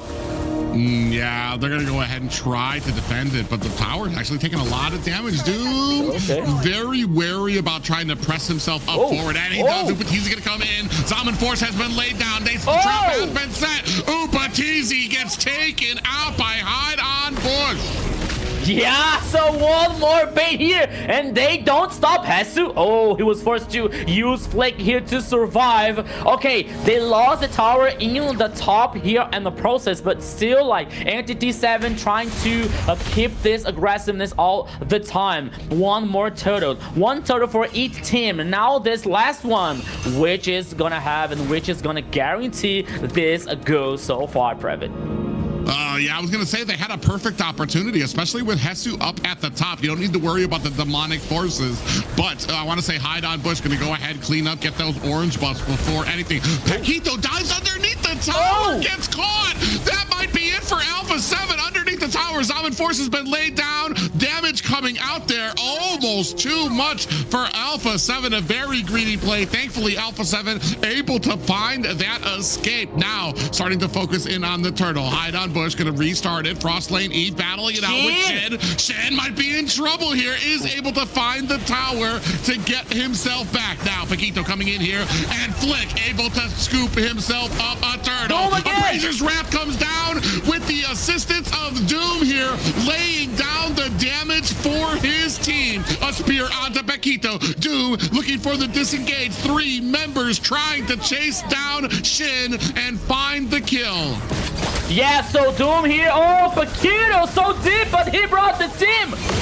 Oh, Doom. I feel like Doom got baited into a fight there with Paquito. He saw him come in for the stun. He's like, I'm just going to spear you into the wall. And then the teleports came down, and it's like, I have made a horrible mistake, as the entirety of the team of Alpha 7 came in to scoop down onto Shin. This is the MCT AMER South Grand Final, ladies and gentlemen. Entity 7 versus Alpha 7. A chaotic, a bloody game so far here. 11 kills for both teams. Oh my goodness. The second turtle was for Alpha 7 though, and they took the tower on the mid lane in the process. But I believe in the last team fight, I believe that Doom took some kind of hesitation, because he hit the Spear of Destruction. He joined the team fight and he brought the first kill. But after, like, I thought it was he was about to chase Shin on Kimi, because Shin was like heading upside on the river. But he stopped chasing Shin, and he decided to help the rest of the teammates on the team fight. But the rest of them was like in trouble. They were like killed, they were like taken down, and Doom was like still alone to trying to do something. He was baiting on the mid lane, so Alpha 7 took this opportunity to take Doom down. So now with the tower on the mid lane taken down by Alpha 7, they have some kind of advantage, especially on the goal lead now with a 2k for Alpha 7. Yeah, I mean, I feel like maybe he realized trying to chase Shen would put him in a bad way, especially with, it felt like Entity 7 was starting to pull back, starting to retreat, and that would create a lot of distance between Doom and the rest of his team that was kind of losing the fight. So then he decided to come back in. Unfortunately, I feel like he was kind of in between the Alpha 7 and Entity 7, so he had to kind of work through Alpha 7, and that resulted in him having to try to run away instead of put on the damage. Now gonna go ahead and start on this Lord down to about 50% here. Doing a great job is Alpha 7 trying to zone out. Again, looking for a way in. Now down to 10%. The demonic force is out. Black Dragon coming out with the fury of the Phoenix Flick, still able to find the kill, but hide on Bush able to answer back immediately. 2 down for the side of Alpha 7. The Doom coming in to find the kill onto Paquito. Hesu able to clean up hide on Bush. 4 down. It's just Hesu alone. Are they going to chase him down? Shen sure thinks he wants to be. Oh, he decided against it. It's like, oh, shoot. He turned around on me. Yeah, but Hesu's the only person here, and it is a Doom and Akashi now trying to spray down this Lord. Yeah, Alpha 7 here got the Lord, but lost 4 players in the process, and useless Lord here so far because he was like taking down on in the mid lane. Okay, no, he's like 5% of the HP here, but now Vagin is going to take down the rest of this Lord. To see how the game is very tied up between these two teams, but now as we saw on the goal lead here heading for Alpha 7 with like 2k, now the goal lead is even for both teams. Oh, Paquito, what are you doing there? Yeah, he's deep there, but he has his teleporters out there, so he's not really afraid. Here come the teleports. The rest of the team from Alpha 7. He told me he was not afraid because he had the rest of the team right there. Vagin goes down immediately. Hide on Bush and the rest of Entity 7 now going to go ahead, try to clean up this purple buff before they get the heck out of a dodge. And that's why I said a great bait there from Paquito. He wasn't really worried. He wasn't running. He knew he still had those teleporters up to call the rest of Alpha 7.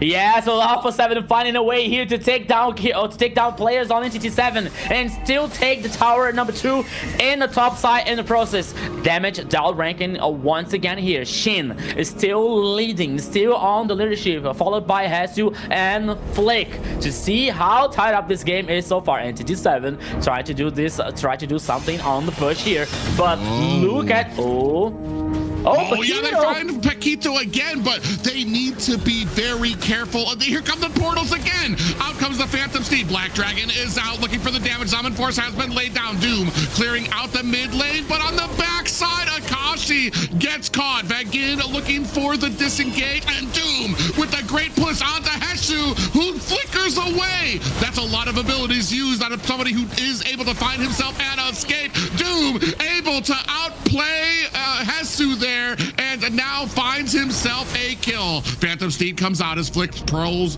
on the damage onto Entity 7, now looking to claim their orange buff.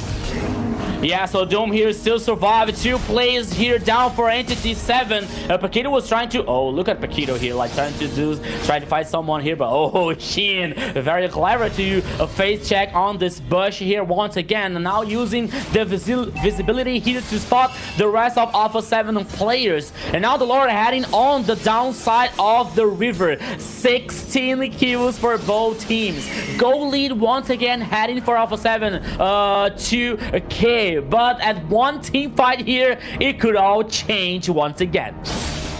Yeah, you can see about a 2k gold lead for the side of Flick here when it comes to the jungle. We still have not been able to find an answer for Hesu. Now add that to Paquito doing such a great job getting into enemy territory, baiting out a lot of skills and spells, only to have that answered with the teleport, and the rest of the team immediately comes in. So now you don't get the kill onto Paquito. Now you've wasted a lot of ultimates and spells onto him, and then you have to deal with the rest of the team of Alpha 7 coming in. Speaking of which, now lowered down to 50%. Hesu looking for a way in. It's going to start using that demonic force on to hide on Bush. Black Dragon is out onto the back line. Upatizi able to find Vagin. Frost Lane Eve finds the Lord as Shin able to find the kill on the Hesu. Hide on Bush finds the Paquito. 2 down for the side of Alpha 7. 3. Doom finds finds himself a double. That is a complete team wipe for Entity 7, and this might be the final push. 22 seconds left on the board. Tier 2 tower going down for the side of Alpha 7. Entity 7 trying to push as fast as they can. 3 little minions backing them up. The minions that could going into the core. They're gonna juggle it out there. Game 2 going to Entity 7. Entity 7 here with a chaotic, bloody game, but they guarantee 2-0 in this grand final on MCT AMER South here, Zena. What a match that was. That was what we're here for, right? To see this kind of battle going on here in the group final, right? But wow, they kept it pretty even there the whole time. It was a cool match to see, but they kind of got wiped there at the end and lost it. That was I mean, when you're talking about a Doom, and this is exactly what Rico was saying, man. Watch out for Doom on there. When it came to especially that last fight there, having a great amount to come in there, find the kills that he needed to do as well. Not just that, and the thing too is that I feel like the Lord has been almost an afterthought for a lot of these teams. They go in, they get the Lord, and then they lose a fight, and that's something you have to be so careful about. I know there's the opportunity to get the Lord, but you have to understand, what am I giving up for it? Am I going in to get this Lord and then am I gonna die? Am I gonna cost my team something? Because I feel like this happened to both of these teams here. Something else that I've been noticing here too is I feel like these fights are getting more and more even. The last game that we had, Entity 7 and Alpha 7 kind of went toe to toe, and as per usual, the macro, the discipline from Entity 7 was starting to show through. More towers, more pushes, more gold. Here, it felt like Alpha 7 was able to hold their own in those toe-to-toes. Still, unfortunately, it takes one fight, and Entity 7 was able to find that victory. But one thing we've seen from Alpha 7, their ability to adjust, their ability to kind of reconfigure themselves, to find those holes, those little chinks in their armor, to be able to patch them up and come back even stronger in the next game. Yeah, so this is what we expect here in this grand final on MCT AMER South. So as we're seeing here in the highlights, a very interesting early game here, especially from both teams. But we felt like Doom here hitting this ultimate in the first team fights, especially when it comes to assure this totals for Entity 7.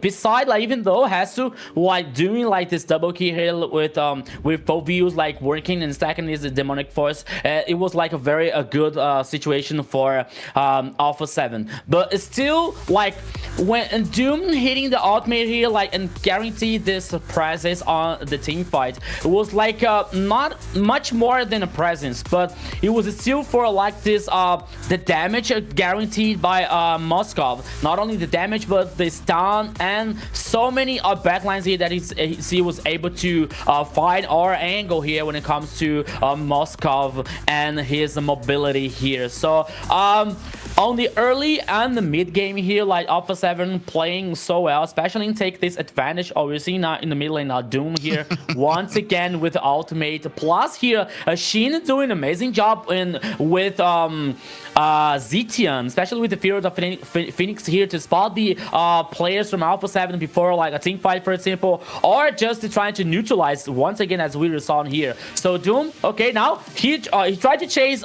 Shin, but he decided to come back here, and the rest of the teams were like, okay, we're in trouble, so Doom, please stay alive, survive on the mid lane here. So by the time, like, if we continue, okay, they're continuing. Paquito was chasing down and baited Doom once again. But at this point of the game here, like the things are so even for both teams at all. Like here on Alpha 7 guaranteeing the lore, but losing players in the process. But still, like, Alpha 7 was on the game, especially when it comes to Hasu playing very well on these Foveos. Not like trying to get this angle and the backline, but buying time here for Entity 7, like to chase down, wipe out the rest of the team teams and looking for towers on the map. And here I think that it was a disaster appeared for Alpha 7. Doom like free, causing this damage,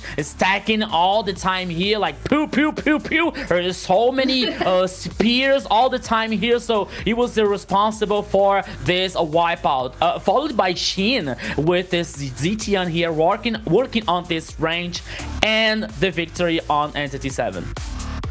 Alright, and we have no doubt who our MVP here is. No matter the situation, this player always found a way to come out on top. It was Doom on that Moskov. 10-2-7 KDA, 56.7k total damage, and 836 gold per minute. A wonderful play there and a wonderful game for Doom there. Yeah, a great game for Doom. And I don't know if you noticed there. For me, I want to give a shout out to Vagin because when this first started and you saw those 3 purifies, my immediate thought was, what is plan B? Because Kalea's going to have a problem getting in line to those squishies. But when we watched some of those highlights, if you saw every single time that Flick tried to go in with the Phantom Steed, with the damage that he does on that Leomord, Flick was right there to grab him for a Tsunami Slam and drag him away from the fight. This almost always resulted in Vagin dying and getting taken out on the backside, but his job wasn't to get to the squishies, it was to stop Leomord from getting the retribution, trying to get him with the Tsunami Slam. Here, I mean, Doom, we saw throughout the entire game, always part of these fights. The maximum, I want to say, effort that you can get from a Moskov, taking full use of all of his abilities, especially that Spear of Destruction, making sure that every single fight he was a part of, he was in it. See right there, that was that little Tsunami Slam that came out to take Flick and pull him away from the Lord there. But yeah, Doom doing a great job. Even that one time, I think the fight you were talking about where Doom had himself a little bit of a problem, where he got separated from the team and decided, okay, I need to go back to the team. That's because before when he used the SOD in the fight before he came in, I think he went on to Paquito on the Chip, and Chip was able to distance himself with Doom in tow, and then he immediately dropped on the teleports, and it's like, oh damn, I've made a mistake here, guys. Let's talk about this. So the second time, I think there was maybe a little bit of PTSD when it came to chasing Cross Lane Eve the same way. He was like, I've done this before. I'm gonna go back to the team, make sure I have a little bit of security to find my way out. Yeah, honestly, I would not be surprised if the MVP goes to Shin, because especially with the number of assists, like I believe it was like 13 assists on this second game here. So Shin played very, very well on this game. Also, especially when it comes to the Fear to Phoenix, to spot where the players of Alpha 7 are, and from that moment to like start the actions and the strategies coming by from Entity 7 on this team fight, especially around the objectives when it comes to the Lords also. But now we are heading for the third game here. The situation here is, here's the thing. 2-0 for Entity 7. We saw yesterday, like, there was 2-0 to Entity 7, and Alpha 7 came with a reverse sweep, right? But one thing, at least in my opinion, it is different from yesterday, because even though Entity 7's victory, Alpha 7 played very, very well. On the first game here, they were not like playing well. On the second game, they played a lot here versus Entity 7. It was like some details that would matter to get the victory for Entity 7. I believe now it is time for Alpha 7 to react on this game. You guys were talking about Vagin. He did a wonderful job as a roam. He did get the 2 MVPs yesterday. His target was Flick, and he made sure that he was not able to get those lords, and he was just he had his goal, made sure that his team was able to do the damage, get in there, the major threat, and take that out. So wonderful play there by Entity 7 for sure. Their strategy and their coach and just all, they're well-rounded. They've always been, and that's what made them, you know, the best here in the South, one of the best. So seeing these two teams go at it, let's see if Alpha 7 can kind of figure it out and stop this reign that they got going here with the 2-game win streak right now. So far, they're gonna go ahead and ban out the Phoveus and the Boxia up first. Yeah, it's kind of unfortunate that what happens a lot when I see grand finals or like the pinnacle of two very, very strong teams fighting is that one team will figure out that one ingredient that needs to happen to be able to take on the other team, and it kind of gives the impression that the other team is failing or that they're throwing or something like that. Here, they said Alpha 7 is a strong team, and I don't think I've seen any other team able to come toe-to-toe with Entity 7 the way that Alpha 7 has, with the back and forth, and still be able to keep up the macro, keep up some of those objectives that we've been seeing here. It's just that, like we said before, especially for a team like Entity 7, that even when you are having the best game, throughout 90% of it, you're stomping them. What was the last score? I think it was like 12-4, and Entity 7 somehow able to find themselves a win through that game as well.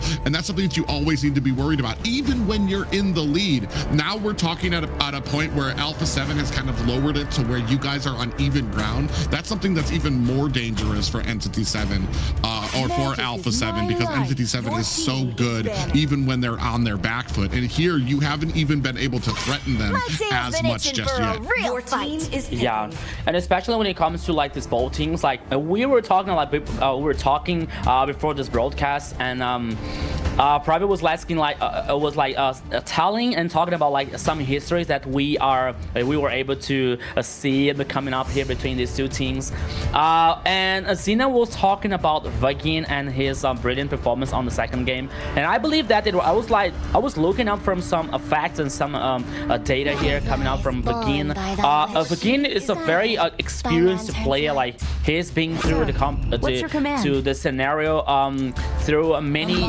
years so far. Oh, okay. We'll talk about that later, because I wanted you to go on with the history. I didn't want to react because I love hearing about the history. No, that's okay.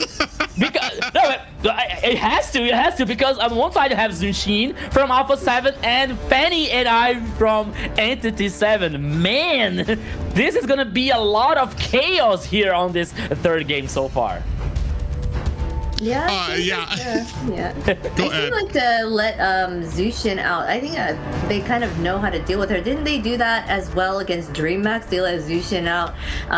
Yeah, so I feel like it's their strategic play because they know how to deal with it, you know? So, yeah, she couldn't be a terror on that field, but they seem to have found that ingredient to kind of take her out. I have a feeling. Go on, Private. Go on. I was gonna say yes against DreamHack, and no disrespect against DreamHack. They were an underdog team who performed exceptionally well to get to that level, to get to the third place here. Last time we saw Alpha 7 and Entity 7 face, I feel like there was a lot more respect paid to the Zushin. She didn't make it through a single draft because these people understand what they can go with. What's up, Rico? Ruby. Yeah, it'll catch up. Ruby is gonna be the last Benny here for Entity 7. Watch my words. Mark my words here. Ruby. We saw this on MCT AMER North Final. You know, where Fanny did not play a thing on the last game here. So, oh man, I think that is Ruby. Ruby's gonna be the last man here. Your team is banning. Because Eldora, they can use Eldora here. Besides, Zunshin is already on the mid lane here, for example. So ask my fist Your first. team is Well, Cho. Ruby Okay. was used Cho in the is, yeah. gold lane. Okay. That's a So, good bet on their and Cho side. makes more sense here too, Yeah. because I feel like Ruby doesn't do. You can counter the Fanny, but you also kind of have to deal with that in your lane. That it really has not had a great showing as far, and not to say too. I that was a very dominating game in Alpha 7 North, where the last game of the series they pulled out of Fanny, the enemy team pulled out of Fanny, and I feel like that was more of a desperation. Let me throw on my best, like we saw yesterday from DreamMax, from King, who took out that Lance, and he did exceptional on that Lance. The team still lost, but that was still a great game that he played on his Lance there, and I feel like that was more the mindset of just like, let me pull out my best for them. Bruno on the side of Entity 7. I'm just still shocked that we give up Zushin, and we have to be very, very confident about this draft, I guess. No, I feel like Fanny can kind of like swoop in and kind of take her out, like, if anything. So maybe that was their kind of plan there, and it's smart of them to take out Joe, because that is a big counter for Fanny, kind of to take her out as well. So they went ahead and banned that. They picked up the Claude and Suyu here on Alpha 7. Bruno for the side of Entity. So what they're gonna do here? Yeah, so analyzing here, like Zushin's for Alpha 7, and then Entity 7 coming up with the Fanny here, like with this mobility, using the cables like to reach this backline to at least like trying to neutralize this Zushin or Claude, for example. But Guinevere and Badang here for Alpha 7. Okay, first of all, Guinevere on roaming and Badang on XP lane, or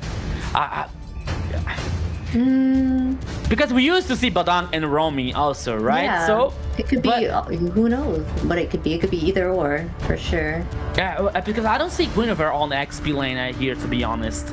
You know, like maybe there's a possibility, but I don't see Hassel playing with the Guinevere here.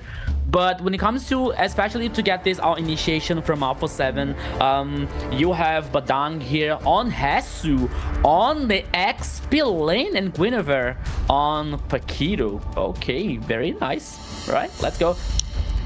Esmeralda from Akashi here on Entity 7's lineup. That is just a whole lot of CC on the side of Alpha 7 right now. I'm kind of a little afraid. I know Fanny's pretty unpredictable and pretty slippery, but man, I think there's only Upatizi doesn't have like an entire kit build out of CC here, which might prove a little bit of a problem for Entity 7. It's definitely going to be a problem for people like Akashi or Vagin, who are going to have to be the front line here and take most of that CC from the side of Alpha 7. It's going to be a very interesting makeup here, and I'm very excited to see what Hide on Bush can do with this Fanny, especially against the composition that seems aimed to really take him down. Yeah, so let's see what is going to happen here on game number 3 in this MCT AMER South Grand Final. Entity 7 versus Alpha 7. It is 2-0 for Entity 7. Now it is time for Alpha 7 to start a reaction here. So here we go, Private. Yeah, very excited here. You can see both of these teams both of these junglers doing an even job when it comes to taking down their buffs here. We're going to see how this early game kind of develops, because the big thing for me is, as powerful as Fanny can be, there are a lot of boxes you need to check during objectives to have a successful game. You're really leaning on your team to get that vision so that they immediately sees Hesu gonna go ahead and die for him. But like, you're really leaning on your team to get that information to you so that you can go in when a jump comes out there and try to put the damage. Paquito has to flicker out. Hesu's gonna find a big push onto them. Yeah, so here now Hide on Bush playing aggressively here to deny this farm to Alpha 7. So one thing that here at Alpha 7, I think that one of the situations that they can read is like, okay, they have a Fanny, so maybe we're trying to push some pressure or to trying to dominate somehow on the purple buff here to deny this win condition for Fanny, as we all know. Oh, here Doom versus Upatizi. Okay, so very interesting 1v1 here. It's Bruno versus Claude. Oh, we're gonna see here which is gonna have this advantage, but so far, Upatizi, at least with the Dexter hologram here to like gain this position, he might have some advantage on this early game. Well, you can already see the laning down at the bottom really going in favor of Entity NCT7. Akashi having a great game on that Esmeralda. I'm not sure if he saw that flick went into that 2v1. bush.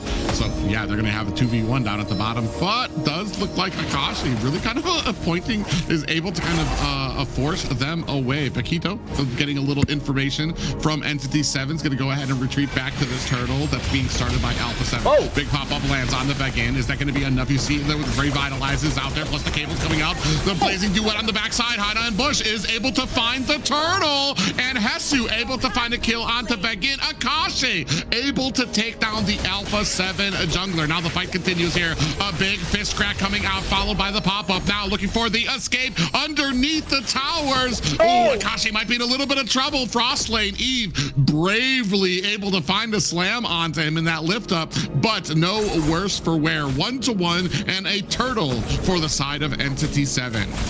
Yeah, not only the turtle here, Private, but also so much gold energy on Doom on the gold lane, because Upatizi went to join the team fight here using the blazing duet to help the rest of the teammates, while Doom was like, okay, so much gold energy here for me. It's like so much a resource. And now the Has Claws here on Bruno's hand to cause this pressure here, to have this life steal situation to get more sustain on the gold lane. But once again here, from the last game that we saw, I talked about like to keep the eyes on Doom, and I believe that Akashi is going to have this protagonism here on this game number 3, because Esmeralda here, I believe that he's going to be very one of this resistance situation here. But not only that, but it's also to like handle things when these things get tough for Entity 7. And you know, Esmeralda here like absorbing this shield,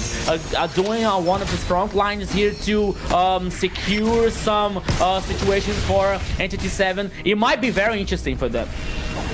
Yeah, you can see here a lot of pressure kind of mounting around mid. Evil Queller comes out, does catch Vagin, while Hide on Bush going to go ahead and work on this purple buff. 12 seconds till the next turtle here, right? You can see Akashi in a good position here. Hesu checking up on there, is not able to steal away that gold buff. Vagin taking some stacks from Frostlane Eve. Ooh, trying to get on the Shin, who's keeping just a great amount of distance on the side. Big fist crack underneath the tower. Hesu might be in trouble. Akashi finds the kill with the help of Hide on a Bush. Yeah, so 2v1 here on the bottom lane, but now Hide on Bush heading on the back end so fastly here, heading on the turtle to secure and fight back this objective. Oh, here comes the jump. Yeah, Violet Requiem comes out, followed up by the AOG coming out from the side of Entity 7. Real world manipulation slammed down, and a little bit of a pickup there onto Akashi, but Hide on Bush very clearly able to pick up the turtle without hesitation and without reply from Alpha 7. Yeah, so here in the gold lane here, Doom forcing the blazing duet from Upatizi. It's gonna be, I believe it's gonna be tough for Alpha 7 here, Private, because as we saw in the last team fight, Paquito using the jump here to trying to this ultimate and trying to neutralize someone, but Paquito as a roaming here and a Guinevere, like the Requiem Violet with this control, it is very it's a very positive situation, but at the same time it's not that fast to neutralize a player. So by the time that Paquito was using the jump and the Requiem Violet, immediately came the real world manipulation from Shin, and the damage was like casting and punishing Paquito and the rest of the players from Alpha 7. So they have to pay attention about that situation. Oh, here comes. Oh, and they keep missing Shin. They really are super thirsty for Shin, who's doing a great job of keeping that distance. Not just that, but we've talked over and over the last few weeks, when it comes to having a Guinevere on your team, there needs to be more than just the Violet Requiem to be able to do damage. Yes, it's a great control option. Yes, it does great damage in the early game. Ooh, big fist crack comes out, but Doom able to find his way out. But there needs to be a secondary source of damage from one of your teammates, and right now we don't really have a big source there. Hide on Bush able to find the tower. Now Doom putting on the damage. Hesu in trouble. Big pickup. Doom might be down Frostlane able to find a kill there to pick up on the back end. On the backside, a big falling Star Moon. Hide on Bush, looking underneath the tower, looking for the cutthroat. Is going to be able to find a kill onto Paquito. Hesu now down at the hands of a Shin. Now the rest of Entity 7 looking for the escape. And I'll tell you here, Private, it could be very worse. Oh, Frost Lanevi completely lost here versus 3 players. 1 more kill for Entity 7. And I'll tell you, Private, it could be worse for Alpha 7 if they haven't beaten a Doom here on the top side. So Doom was out, but still, like, Entity 7 was able to respond back this initiation.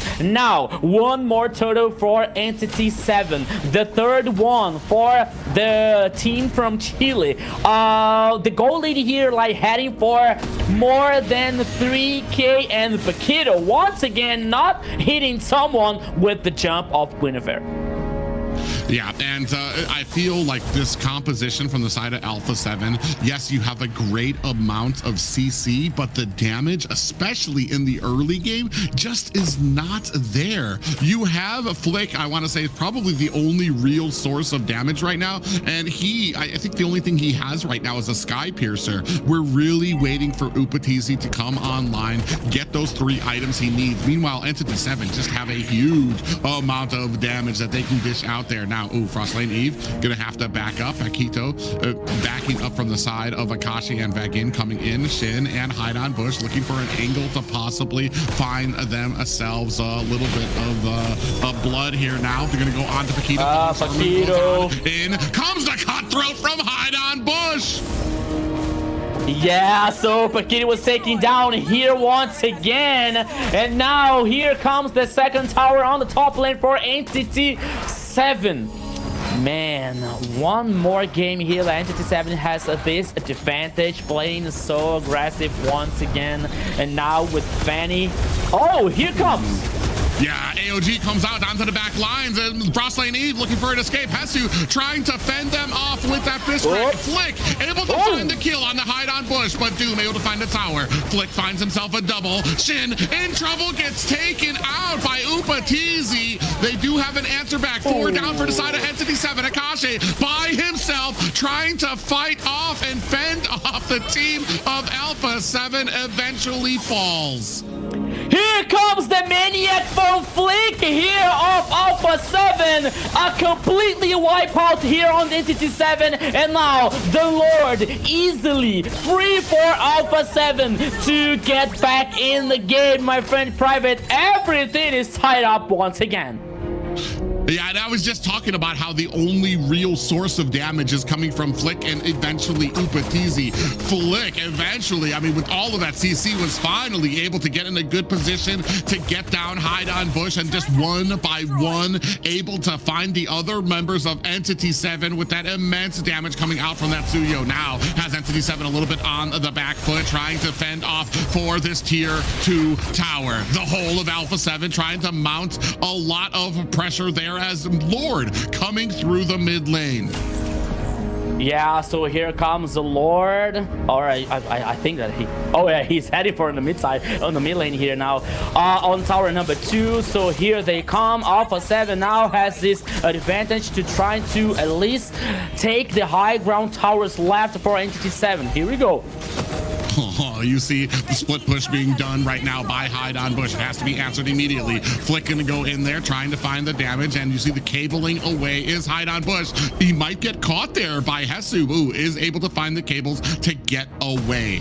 That good clear there for the side of Entity 7. Alpha 7 now pushing these towers. I think they're basically tied when it comes to the towers. You have all of the high grounds there, and just 1 more tier 2 on the side of Entity 7. Now coming in, Blazing Duet is out. Hide on Bush looking for a little bit of distance. Real world manipulation comes out. Akashi misses the falling Star Moon. Big AOG comes out there as well. Vagin gets caught, lifted up. The rest, Akashi and Shin on the backside, are forced to stare. In comes Flick with the kill onto Vagin. Purify comes out from Akashi, so he doesn't get lifted up, and Flick able to come in looking for the purple buff, but Hide on Bush was right there to be able to retry it down. Akito was a monster now, because by the time that Vagin did the avatar of the Guardian, he made the jump. So by the time that like Gato Chacha landed on the map, here comes right the jump here to neutralize Gato Chacha here, and it worked so well for Alpha 7. So one player down for Entity 7. Goal lead here. Okay, not so big for Alpha 7, but still, if you see in the map, it seems much more when it comes to this advantage. So Alpha 7 now has to control this pace, has to playing clever here to not to let any other chances for Entity 7 to get back in this game, especially with Hiron Bush like playing on Funny to like get more resources here, get more kills to secure another Lord.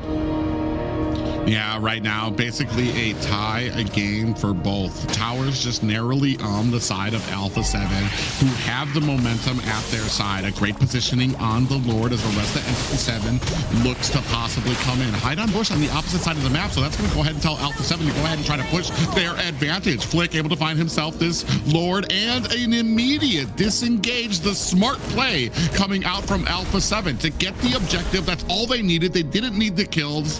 They do have the breathing room that comes with a Northern Lord push. Yeah, and I believe that it comes to a point of the game that Fanny is like I think that Fanny is not gonna do much here on this situation, because it comes to a map domination, it comes to this controlling sides here for Alpha 7, and especially when like the most of the players are getting stronger, as we saw now the Blade of Despair on Alpha 7's jungler, but here comes, because Alpha 7 are causing this pressure. Yeah, you're going to see the charge coming in from the Lord. It's going to drop the high ground tower down to about mid. Hide Bush actually took a decent amount of damage. Had to go back to base very quickly. Now, mounting down at the bottom, you can see some minions now coming in through mid, trying to make use of these high ground towers. Entity 7 still able to defend against that push. Yeah, so Entity 7 here now, still with the high ground towers standing, but very injured, especially the mid and the top side ones. But even though Entity 7 is still in the game, besides this advantage on the goal lead here from Alpha 7, and we are heading for a point of the game like which this goal lead is not gonna matter anymore, because of the players is gonna be on full build. But still, like Alpha 7 dominating these sides, dominating these minion waves here to controlling this vision, to controlling this information all the time here for Entity 7. It is very nice for like Paquito to use the jump. Oh, it is very nice too. Oh, for us on even when Begin. Oh. Yeah, Begin might be in a little bit of trouble. You can use the AOG, does latch onto one person. Hide on Bush, able to find the jungler in the back lane, but Upatizi able to take down Shin. Hesu looking for the damage as Akashi, taking on 3 members of Alpha 7. Falling Star Moon falls on the 3 members. Hide on Bush looking to come in. He gets hit with the fist crack, put against the wall, while Begin on the front end trying to fend off this push. Akashi comes in with the damage being pushed there. Frostlane Eve able to finally find the kill onto Begin. Down goes Akashi. 3 down for the side of Entity 7. Alpha 7 with the momentum at their heels. Yeah, so after a very hard team fight here, once again, Alpha 7 leading the advantage, taking down 3 players for Entity 7. When it all appeared here to be like to be very bad for Alpha 7, they reversed that situation once again. And Hesu, what a monster, using the ultimate here to neutralize this Entity 7's chasing down of the rest of the players. Frost and Ever was like neutralized very fast on the back line here, but still Alpha 7 having the peace and the calm and the resilience here to manage and taking the players out on Entity 7. Now the Lord once again secured by Alpha 7. They have to try to finish this game now. Man, what happens to Entity 7 at game 3? Every single time they have struggled, even at the dominance in the first 2 games. Hide on Bush on the side as Alpha 7 and Entity 7 clash. Real world manipulation is down. Begin finds a kill on the Frost Lane Eve. Now Doom finds one onto Hesu. 2 down for the side of Alpha 7, who are now looking to disengage. Paquito on the run, being chased by Akashi and the rest of the team. Doom putting the boots down onto Alpha 7 now. Entity 7 gonna have to answer this Lord. Evil Queller comes out from Flick. Paquito finds a recall back to base. 3 members here to defend this base as they focus down on the tier 2 tower. Meanwhile, Hide on Bush gonna take the minions up at the bottom lane. Ooh, going in. Paquito trying to find himself a pop-up, does not get it. Minions are down. Doom able to find a kill onto Paquito, taking down the minions as Shin lays down some damage for the rest of the team. Alpha 7, you got the Lord. Okay, you were like you were going to the jungle, you were going to enemy jungle to get this information, to get this vision. Okay, but why heading from the purple buff here, like to have this aggressiveness here on this game?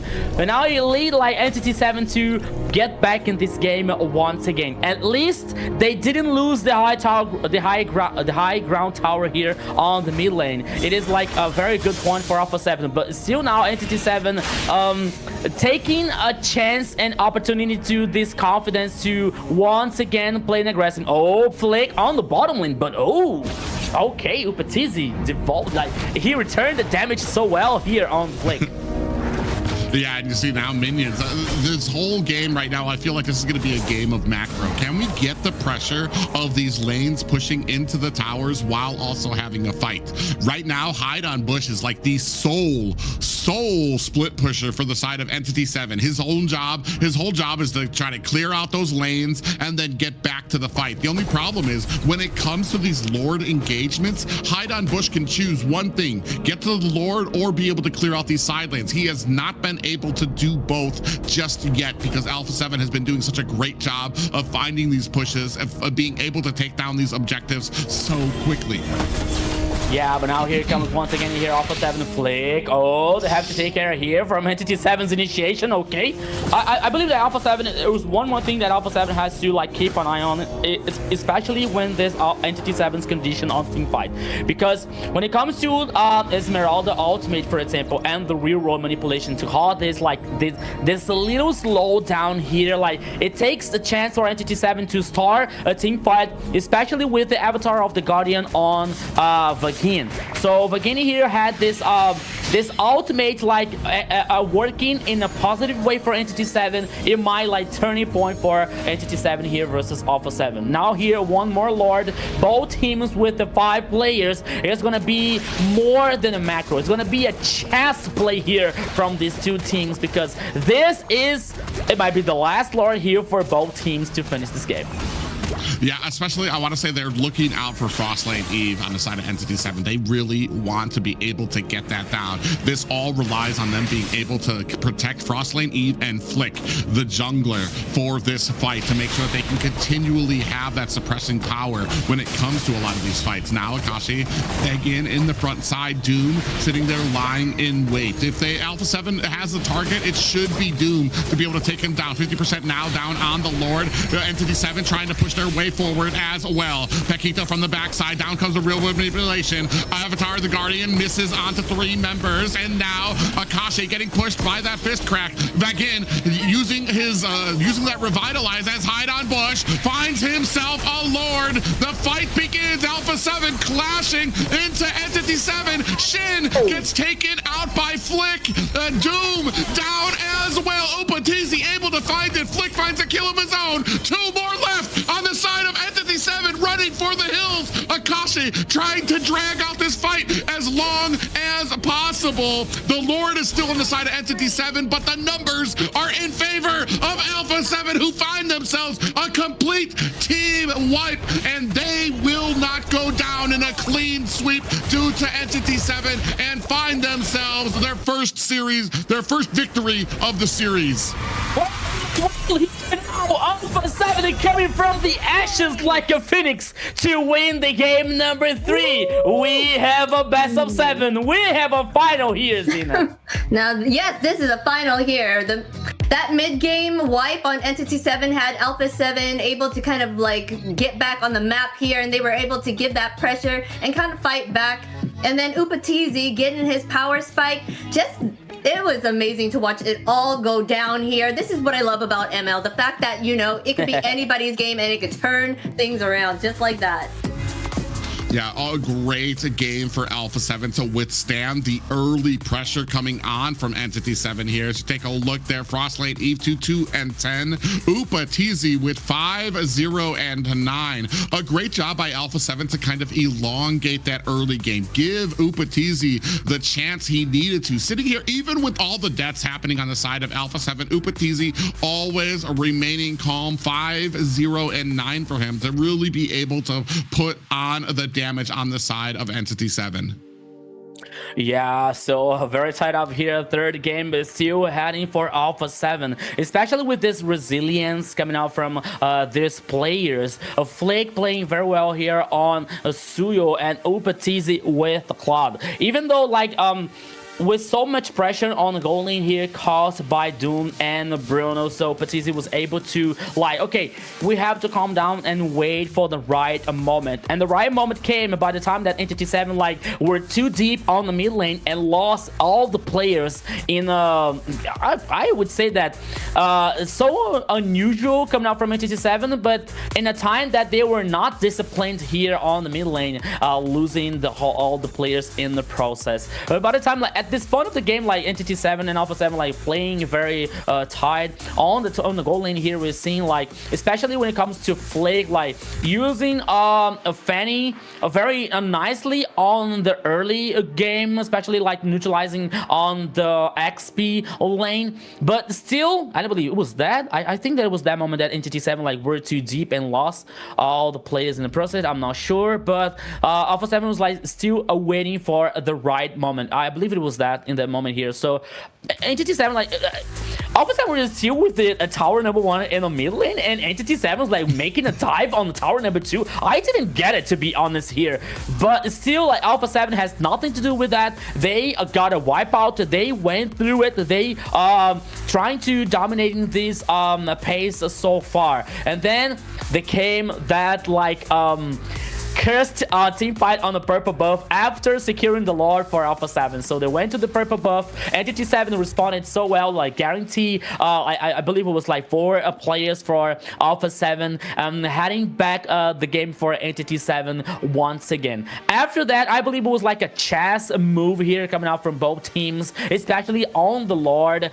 and Upatizi working so well on the position situation here to avoid this damage coming out from Sheen and Doom, for example, and also causing this damage with the Blazing Duet, waiting for the right time from this games here. So we hear the last Lord here, so I believe that Item Bush, I believe that was the purpose was not to getting this Lord on reset here, which gave Alpha 7 the chance to respond so well here.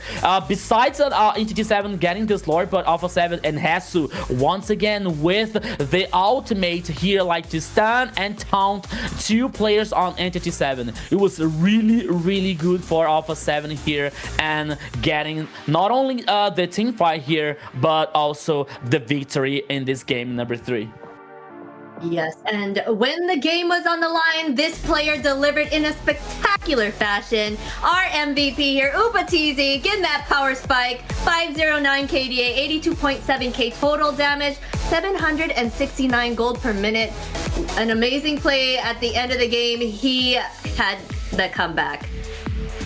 I want to say too, when it comes to this team, I mean, we're probably not going to see a highlight from the first 50% of the game, because I feel like Upatizi put his head down, hunkered down, and understood I need to farm. I need to get these 3 items. I just don't pay attention to what's going on with the rest of the team, understand where my power spike comes in, and then he can start taking part in a lot of these fights. And they did such a great job of kind of holding off that from the beginning, taking advantage of a lot of the mistakes that I want to say the few mistakes that Entity made, especially like you were talking about, diving underneath a tier 2 tower while tier 1 is still up. Man, that I'm gonna tell you, there's some confidence that you have to do that to a team, and I want to say Alpha 7 punished them for it, able to give Upatizi enough time to really start coming online, get all the items that he needed. Not just that, but in the chaos of the matches, I wonder if we're going to see the one I'm thinking of, where he goes into the Lord Pit, deep into the Lord Pit. Yeah, here he goes into the Lord Pit, then finds Doom and is able to chase down Doom onto the backside.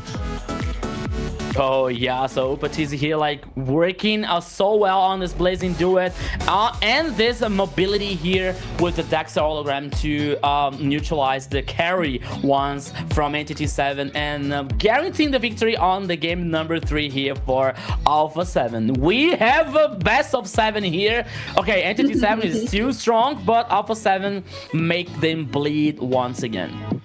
Hey, it could be anyone's game now with the global bans happening, you know. There's going to be less of a hero pool here, and it still could be anyone's game. We're only like 3 games in right now, and there's still someone needs to win like probably 2 more here if they were to try to win Entity 7, or it can be Alpha 7's game. Like, you never know. It's interesting to note too as well. Yesterday, this is exactly where Alpha 7 was able to turn it around on to Entity 7. After the second game, it felt like on the third game, they were able to come together, understand what they needed to do to be able to push this and take it to Entity 7 now. So I feel like the ball is in Entity 7's court right now. Are you going to be able to adjust as well, or is this wash? Is this momentum that comes from Alpha 7 usually at game 3? Is that going to be too much for them to withstand? I mean, they have plenty of time to figure it out. We have a best of 7 here as well, so we'll just see how well it kind of comes in there. Right now, going back into our game 4 draft. Yeah, looking at so many gray heroes here, like banned on the global ban. So which one is supposed to be banned here on the game number 5? So far, number 4. Sorry. Game number 4. I'm too early. I'm really excited. But Alpha 7 heading for a Herrick here at the first ban, like focusing on this goal lane on Doom so far. So let's see. Protection from the box. Yeah, okay, that's very good.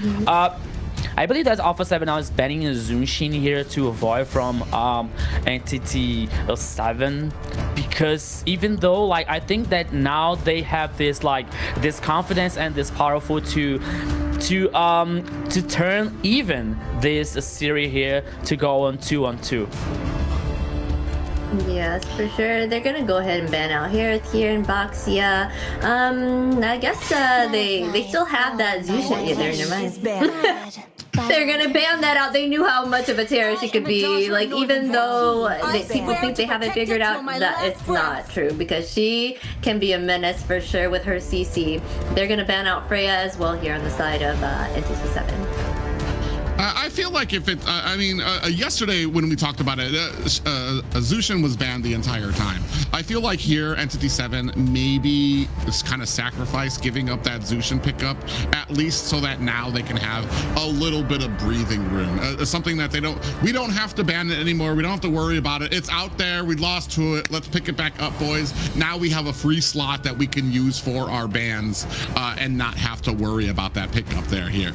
I want to say, like, yeah, the big magic users being banned out by the side of Alpha 7 here, and I'm kind of wondering where we go from here. Still have some options, Phoveus and Marcel being some big ones for the, I want to say both of the teams. Phoveus, only for Entity 7 used yet? Yeah, Alpha 7 used Phoveus. Yes. I believe it was in the first game.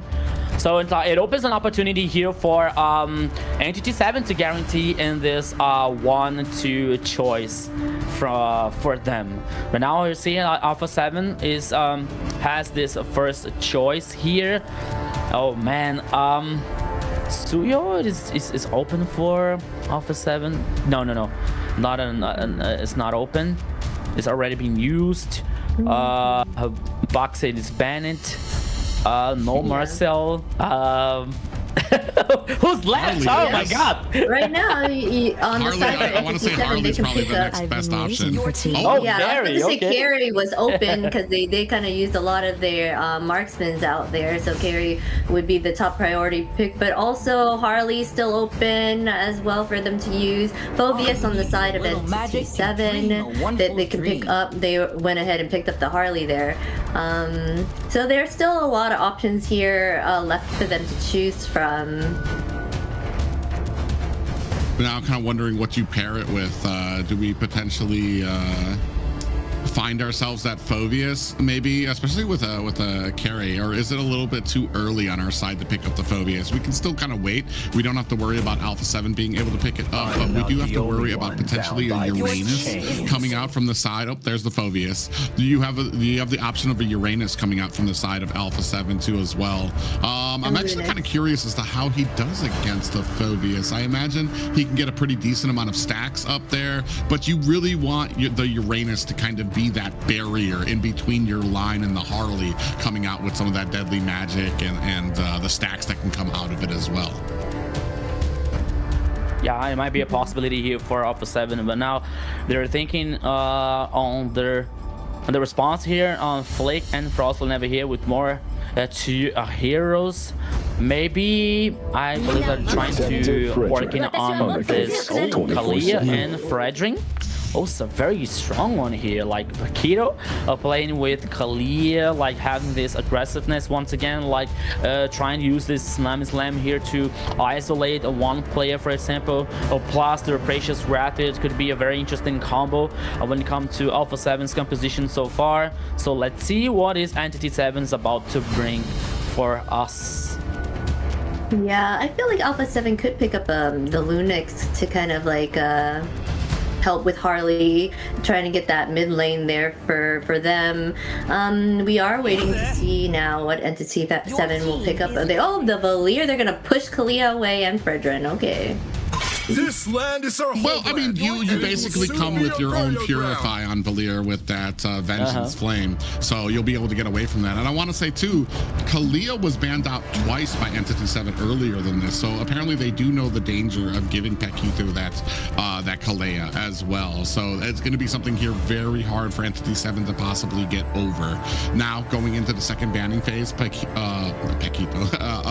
Lapu taken off of the board on the side of Entity 7, and I'm kind of looking, what else are we needing? I think we're looking for a roam and a marksman on the side of Entity 7, and I want to say an XP laner and a mid for the side of Alpha 7. Yeah, so here like from the Entity 7 side, and no Claude, no Bruno here, no Moskov to work on this gold lane. So which one is gonna it's gonna be appear here now? Focusing on XP lane here, Yuzong and Lapu coming out from Entity 7. Glue, it is the Alpha 7 choice, and now is the last ban for them. Maybe to still continue on this XP laner focus. No Yuzong, yeah, no Yuzong anymore. So maybe trying to focus this Uranus, for example, or maybe looking for a roamer here to take down maybe a Hylos, for example. Yeah, so Hylos, I think that was a idea to trying to avoid some kind of control, especially when Kalia trying to use this Slam, trying to use to get this flank or back line. So it was a good ban here for Alpha 7. Yeah, for sure. Now they're just making sure that they're being more choosy with their picks here and being picky, making sure that they can have something. Triza can be chosen here as well, but I don't know how well he would be doing in this situation. You said they're gonna need that marksman now. What will they be able to choose on the side of Alice? No, not maybe. Or Akashi? On the side of Entity 7? Yeah. To the jungle. I just hope it's not a 1-1. Granger. I mean, Yeah, it's Granger. Man, I'm not gonna lie, I adore Granger. He's probably the first hero that I one trick when I started playing Mobile Legends to get to Mythic.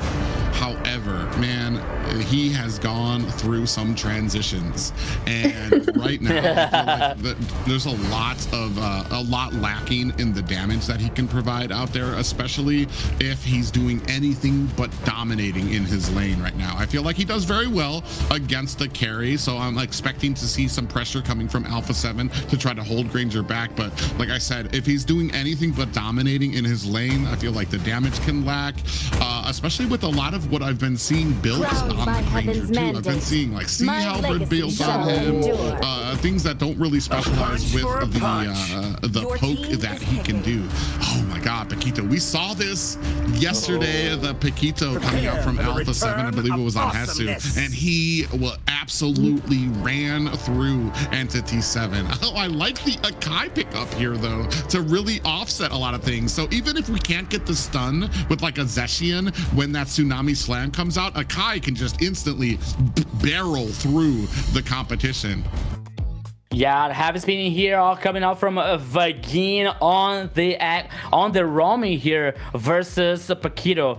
I believe that Entity 7 was just like trying to work on this poke situation here in this range, especially when it comes to Sheen and Doom and Hydon Bush, trying to avoid this proximity here from Hesu, Flake, and Paquito with Kalia. But it's still like for a Doom here with the Granger versus Carry, and I believe like especially on the late game here, Carry having this ability and having this advantage, especially to melt down the tanky heroes coming out from Entity 7. So it's gonna be very tough for both teams. I believe especially for Entity 7 on and Doom here on Granger. But let's see what is going to happen here, Private, because once again, welcome to the Land of Dawn. This is the grand final of MCT AMER South. Entity 7 versus Alpha 7. Here we go.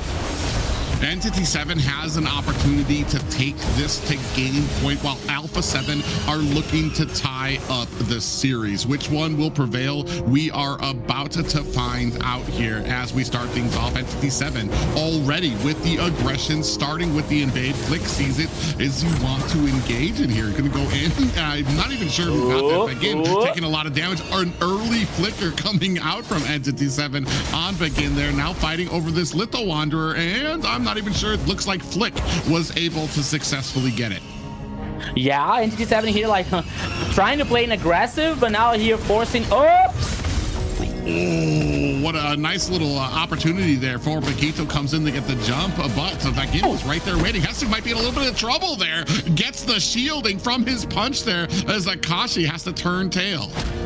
Yeah, both teams here like in a turbo mode, forcing the flaker from the both sides here Begin, and Sheen using the flake, while Upatizi and Paquito from Alpha 7's side here. So the first minute, almost heading to the second one here, are both teams like not only trying to reach level 4 as fast as they can, but like using their abilities to force the spells before the first turtle. So let's see what is going to happen on this situation so far.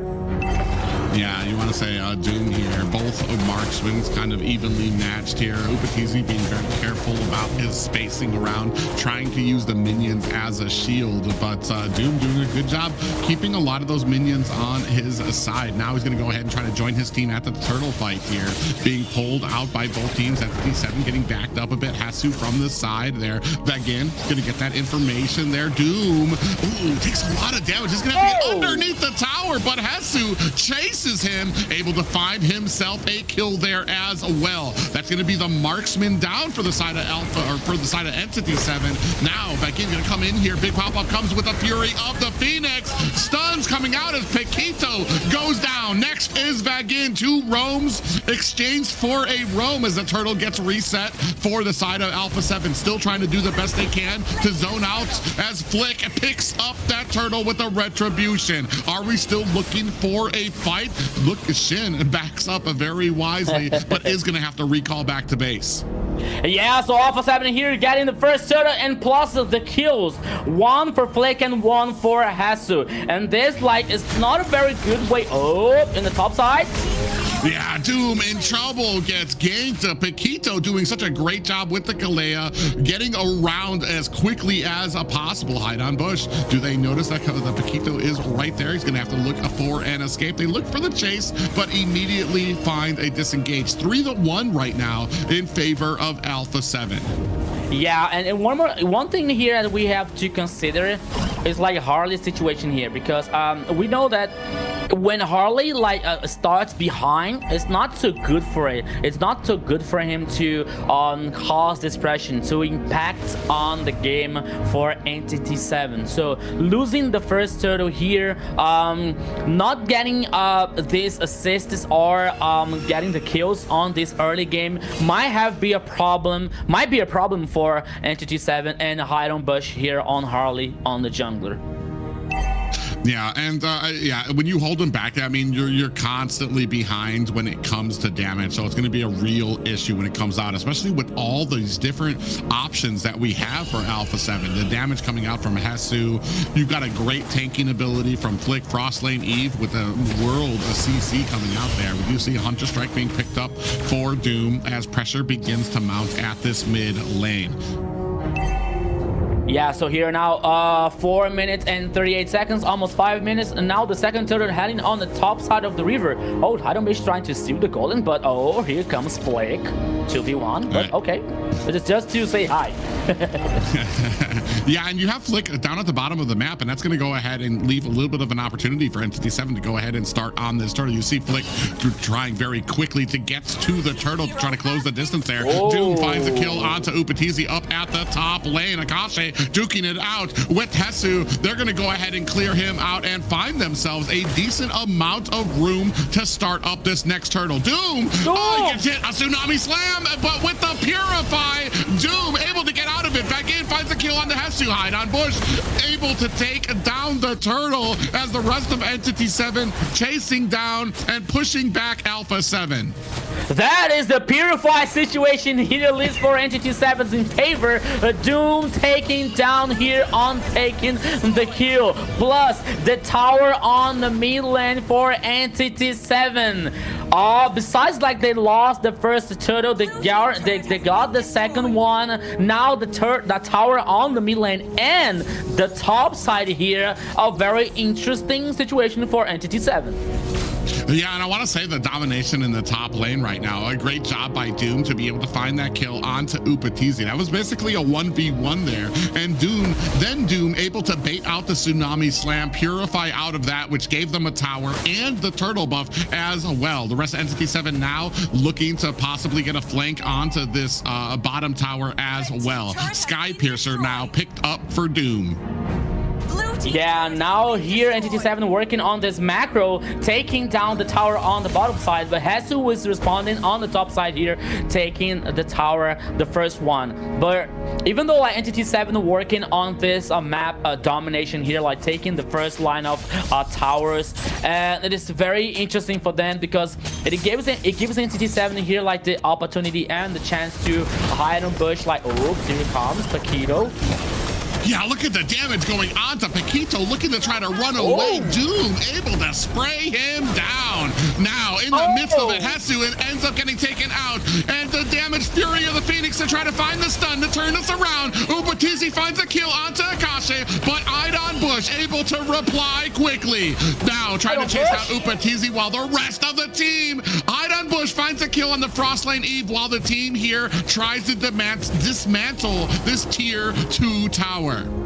I was wondering here, Entity 7 would not stop this pressure here on the mid lane. I thought it was like chasing down player by player for Alpha 7. 3 players down here for Alpha 7. Now, the last turtle apparently heading for Entity 7, but here comes.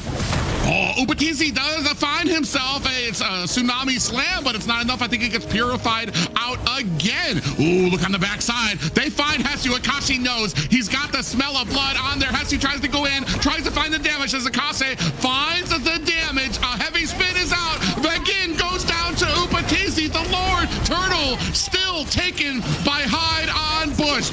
Doom able to find himself a kill onto the enemy jungler as the rest of the team battling it out. Akashe finds a kill on the Frostlane Eve. Upatizi finds a kill onto Doom. Shin able to take down Upatizi, and we have a complete team wipe on Alpha 7 side. A wipeout here for Entity 7 once again, but letting the turtle here, the last one for Entity 7.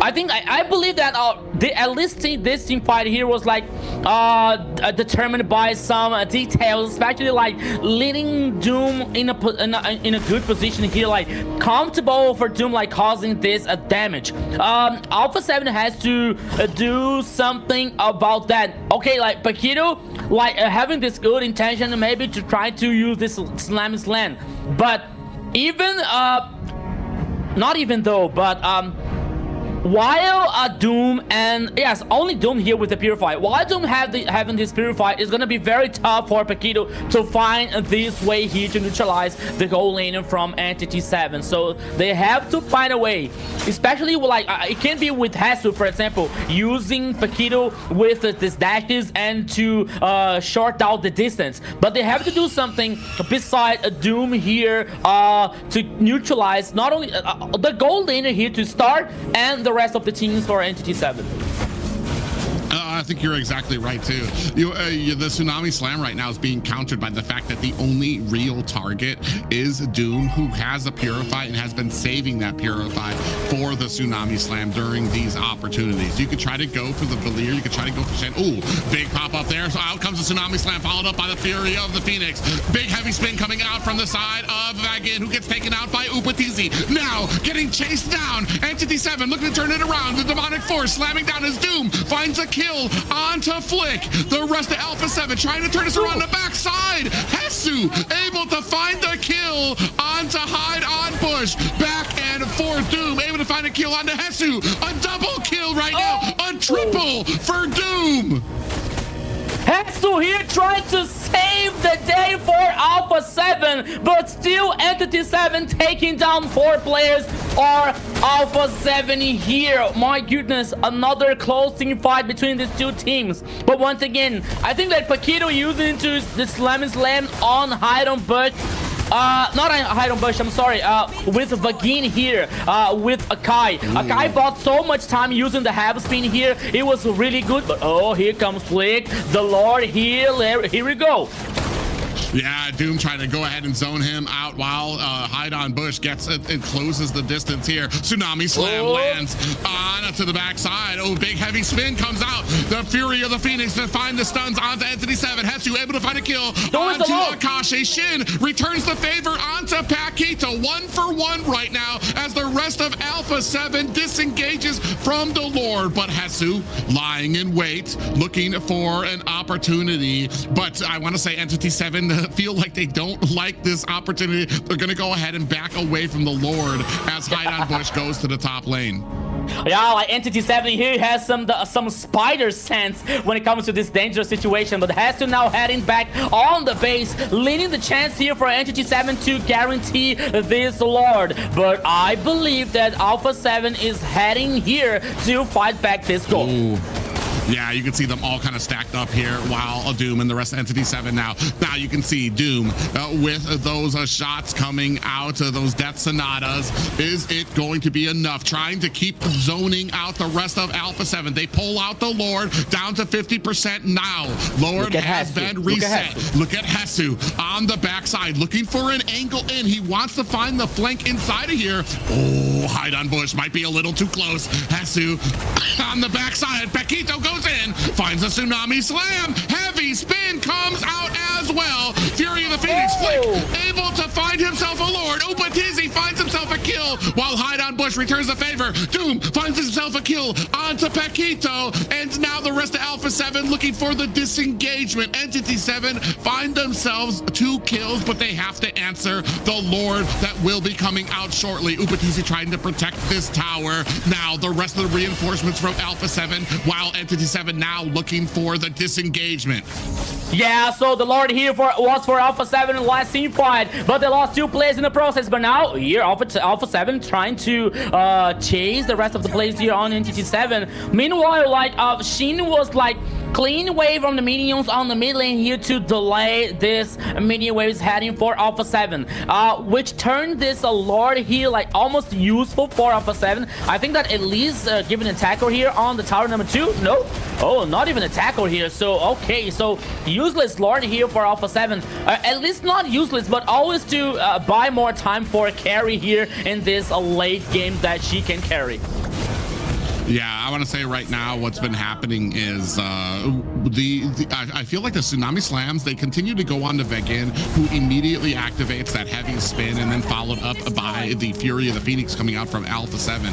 Really creates all this chaos on there. Speaking of which, here comes Paquito, another Tsunami Slam comes out there, but I want to say it was countered out there by the Vengeance Flame of Shin. And this is what I was talking about, the limited targets that you have on the side of Alpha 7 to be able to take down somebody on Entity 7, Paquito. I mean, the only real targets he has is Vegan, who he's been trying, but there, I mean, you're not really going to be able to burst down a Kai, especially when he has a heavy spin up as well. Ooh, hide on bush. Little close to the action here by himself. Alpha 7 now creeping around the map.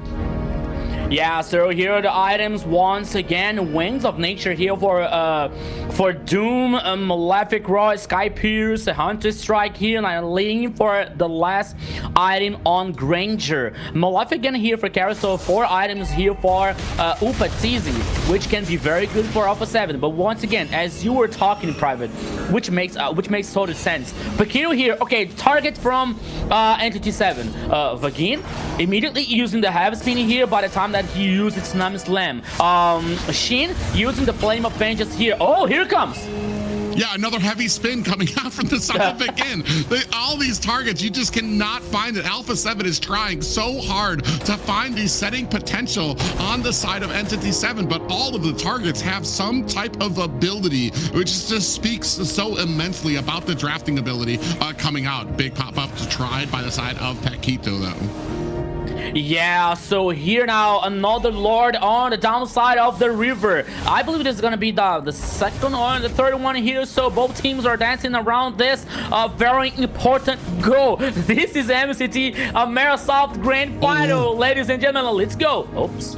Okay. Oh, Doom almost got caught there by Hesu, who's lying in wait, looking for the flank here. So they're gonna find once again.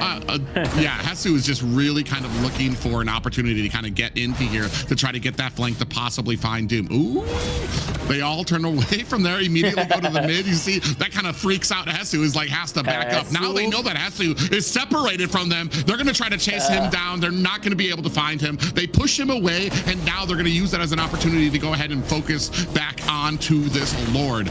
Doom inside the L bush now, just spraying and praying on the backside, continuing with those long distance shots. You see those Death Sonatas going out there again with the heavy spin, countered by the Fury of the Phoenix. Is that going to be enough? Upatizi able to find a kill onto Vagin. Lord down to 30%. Still, Akashe in trouble, gets taken down by Upatizi. A double as Hesu finds a kill on the Shin. Flick finds himself a Lord. It's just a Doom and hide on bush. Ooh, were they able to see the Granger? Oh, Hesu sees it. He smells him in the bush. He's looking for the kill. Doom might not be long for this world and gets taken out by Hesu. And now it's just hide on bush alone here to try to defend. A Lord at top and the rest of Alpha 7 at the bottom. Can Alpha 7 close this up? Hide on bush senses the danger. He's going to go ahead, return back to base to see if he can try to take out these minions, but it might be too much. Has hide on bush. Oh, we also have the heavy spin out. Vagin going to go ahead and try to push them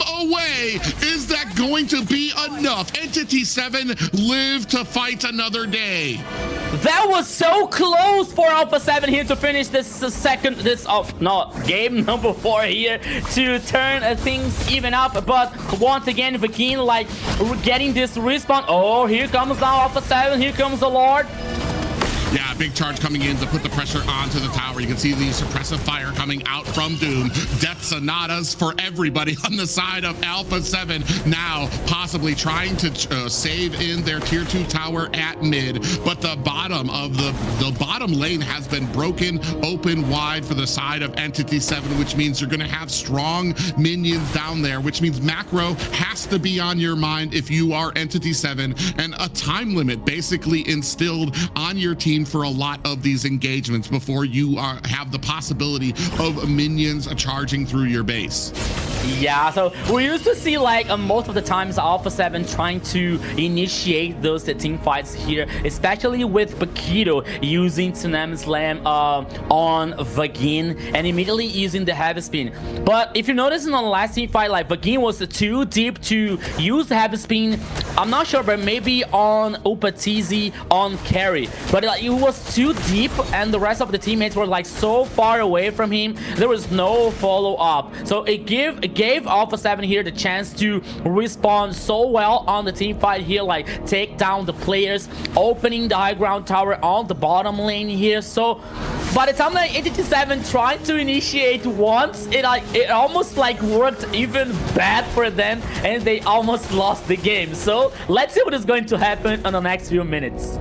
Yeah, we are almost reaching the promised land here. 19 minutes on the board, 28 seconds left for the next Lord as both teams are scrambling back and forth. Still an even game, 57k. So even for both of these teams, but we're at a point where items and gold leads no longer matter. It's going to come down to the initiating factor for both of these teams. And unfortunately, I want to say the initiating factor seems to have always been the Tsunami Slam. Heavy spin is out. Begane's going to have to find himself a disengagement from the side. Shin comes in, trying to pour on the damage. Now a Lord up at the top a lane as Alpha 7 scrambles for it. Entity 7 still not in a good position. Doom inside the bush, kind of crawling his way toward that to try to get that orange buff pickup before he goes for this engagement at the Lord. Yeah, so here 20 minutes on this game. Now the Lord immediately started by Alpha 7, Entity 7. Oh!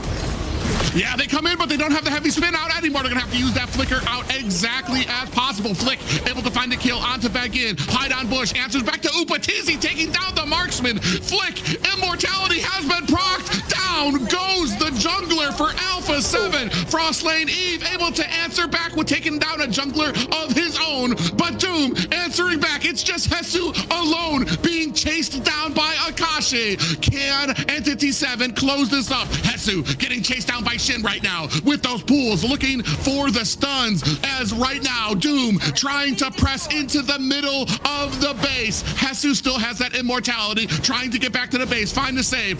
There goes a Death Sonata coming out from Doom. Now a one soul minion and Doom spraying and praying on the core. Immortality proc from Hesu cannot save the base. Another win for Entity 7. Bush here getting the back line and neutralizing Upatizi. It was all what they needed to secure this last team fight and the third victory here, Zena. What a game that was. They were trading blow for blow, keeping it pretty even there.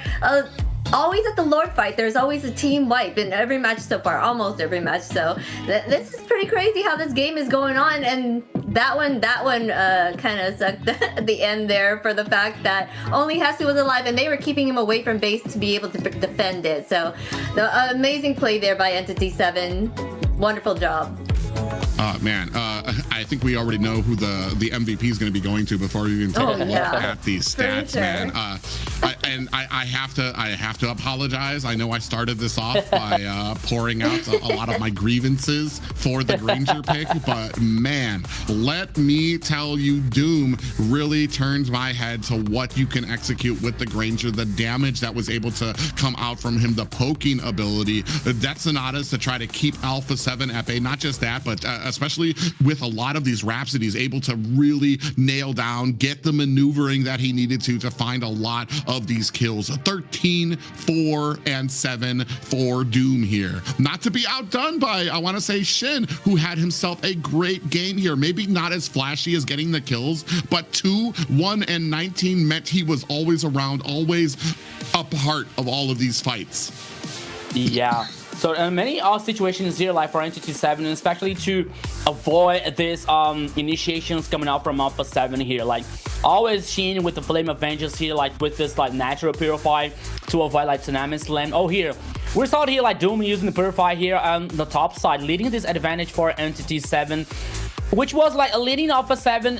Some limited choices here to when it comes to those initiations, because okay, Paquito like using Slam Slam, forcing Purify from Doom. Okay, but it is only in a few times here, because most of the times, especially when it comes to these team fights, Doom is on the back line, so Doom is not able to like do this front line and playing so aggressive here to show the face off every time here. So who was in the front? Vagin. Okay, so Vagin using Slam Slam, have spin immediately. Shin, if he got a Shin here lost, using the Flame of Vengeance. So it was like not really easy for Alpha 7, even though with good initiations, even though with Hasu trying this flank, trying this backline so many times here to impact for Alpha 7. So Entity 7 were like not like cooking, but also like having this resilience, especially to avoid these problems for letting Doom shine once again. And that's what he did. Shine with Granger all the time, and working on this range, working on this zoom out here. Once again on Vagin. So Vagin was like using the heavy spin all the time.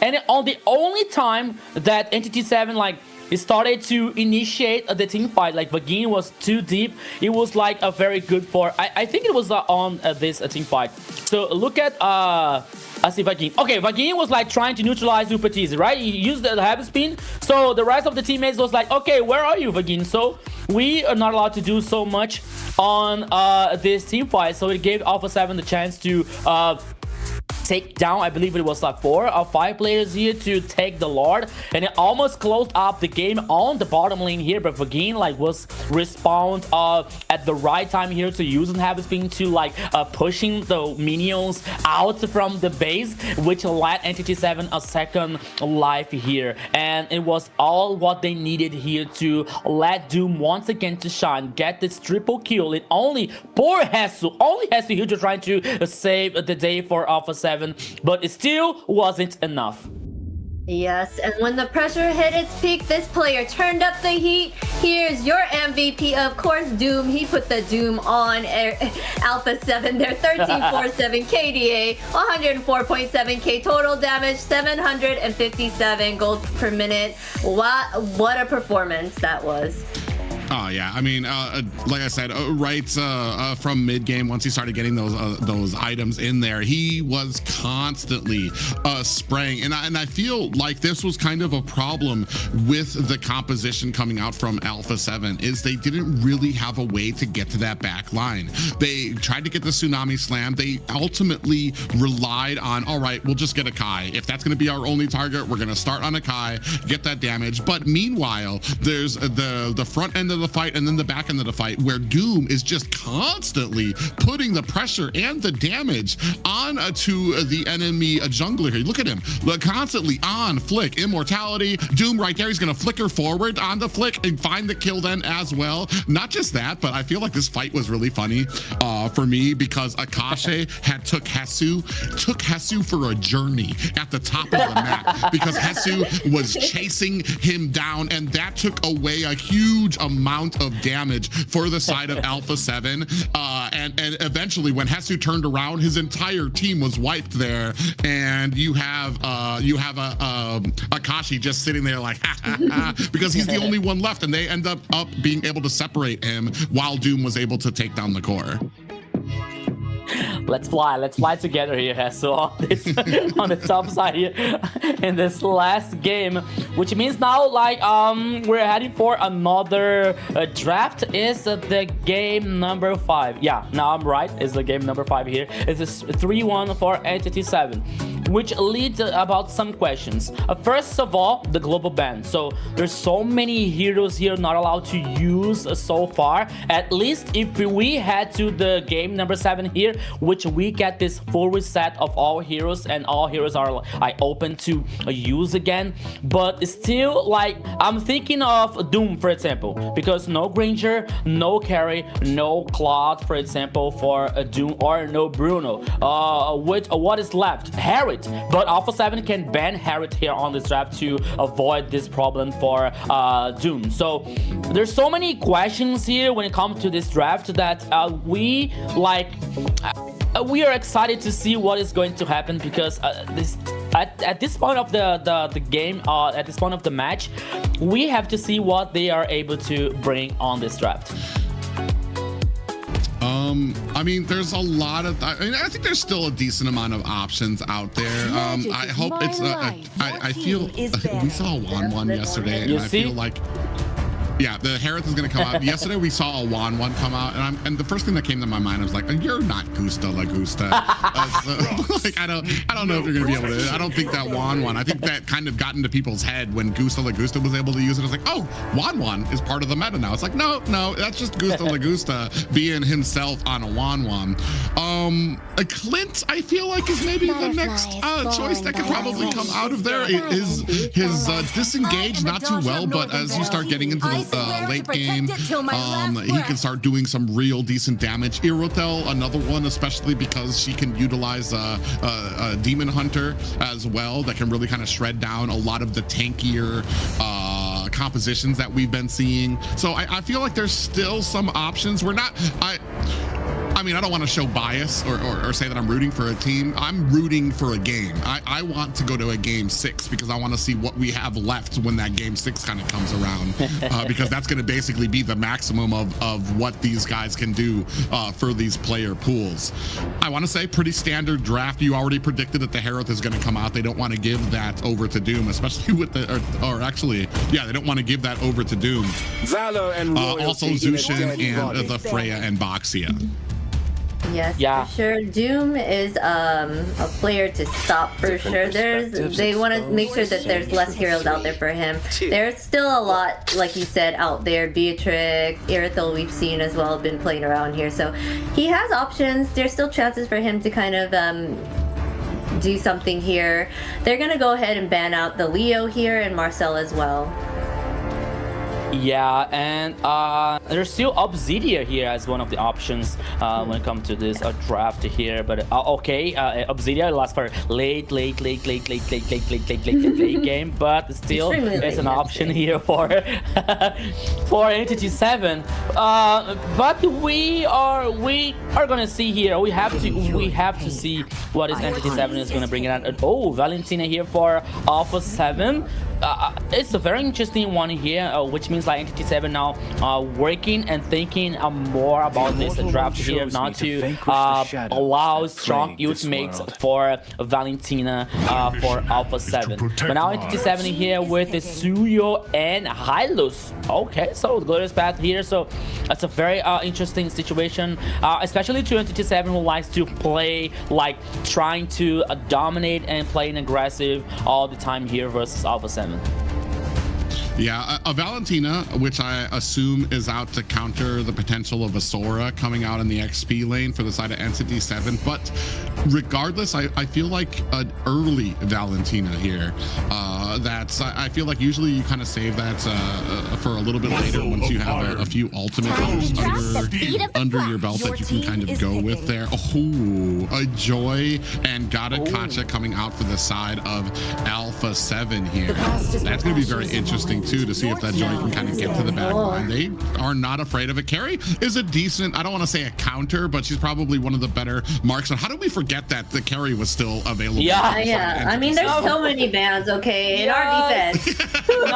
There's so many great heroes.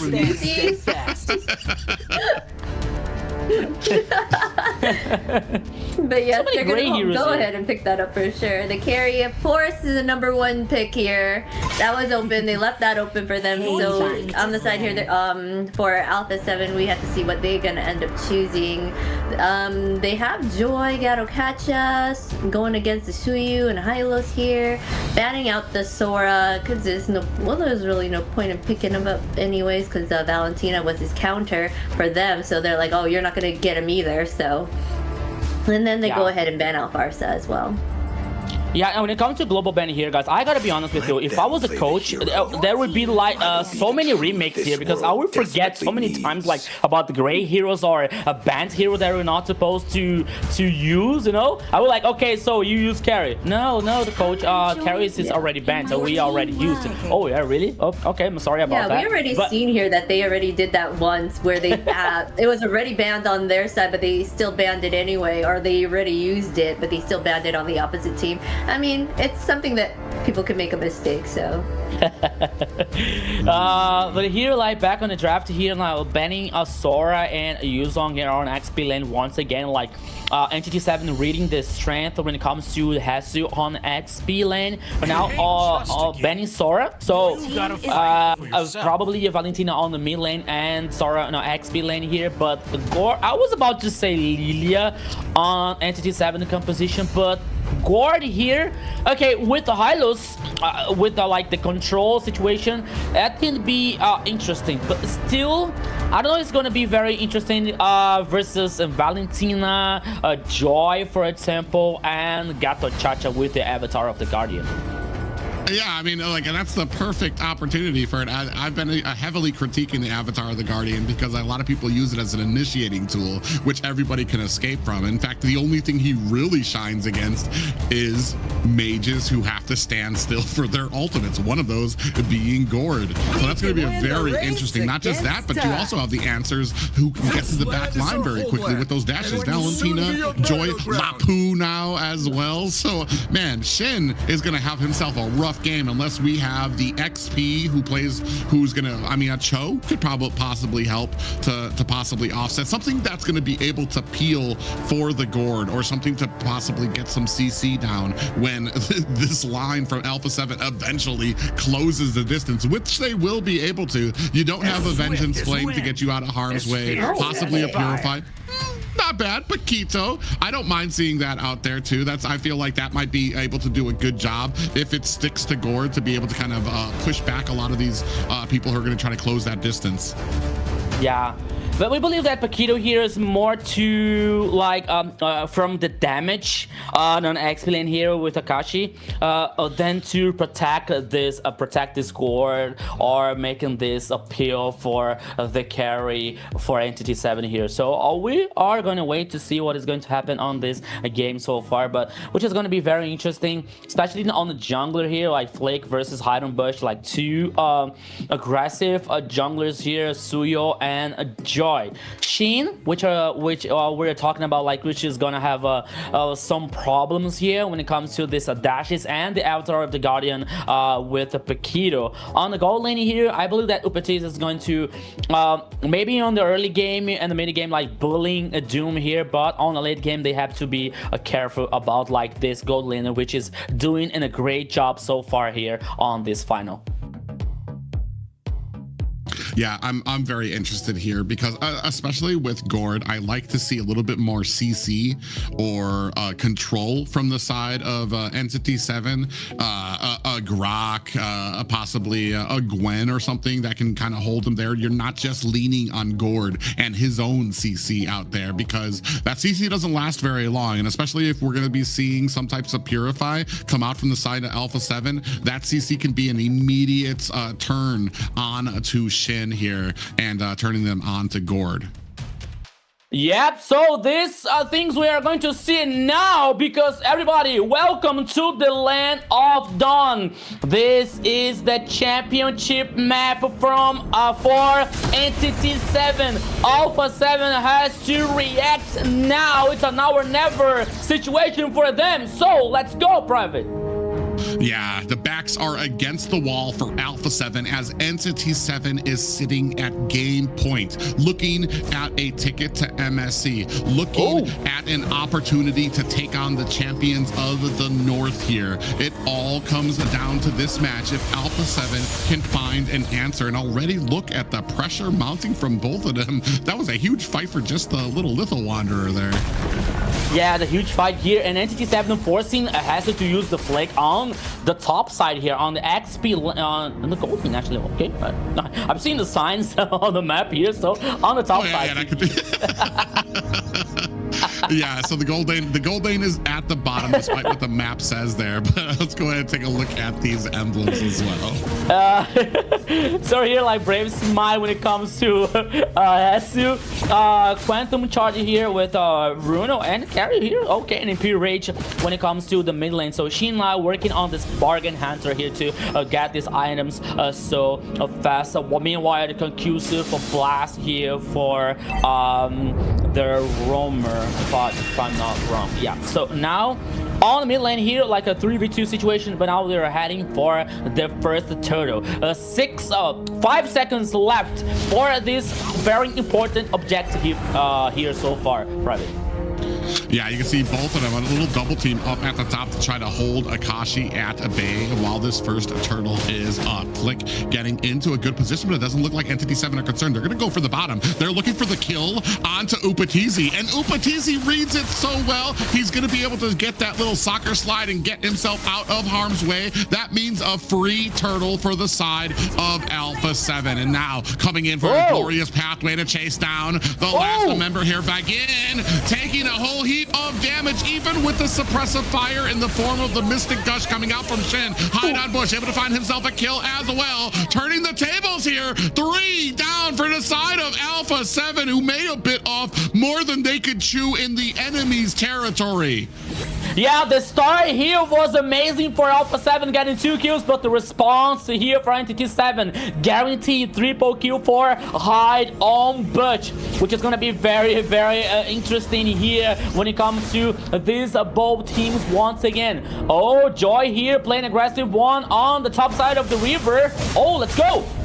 Yeah, they're going in and going on to Hide on Bush. Who's going to use that blade surge to get himself out of harm's way. Shin able to find a kill onto Upatizi with the assist of his team. And I want to say that opening is possibly like one of the worst things that can happen for you for Alpha 7. They get the Lord and then they try to chase down Bagin. All 3 of those kills went to Hide on Bush. That's like on the list of horrible ways to start a game. I want to say that's probably number 1 or number 2.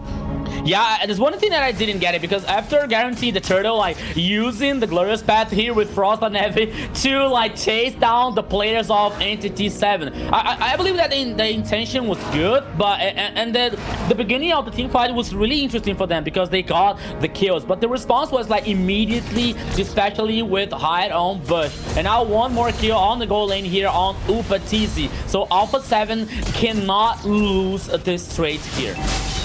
Yeah, they need to be very careful about this early game here, as it's really starting to edge on the side of Entity 7. Despite what I want to say, I feel like this draft heavily favors Alpha 7, but I feel like the playstyle here is definitely kind of... Oh my god, look at the damage coming out! Hide on Bush, they burst Paquito down! Frostlane Eve able to find a kill to return a favor to Shin. Now the rest of Entity 7 coming in for reinforcements. Flick able to find a kill onto Vagin. And now, ooh, very low. Hasu has to get out of harm's way. Akashi, the same thing. Doom has to use his flicker to back up underneath his tower, which will open up this next turtle for Alpha 7.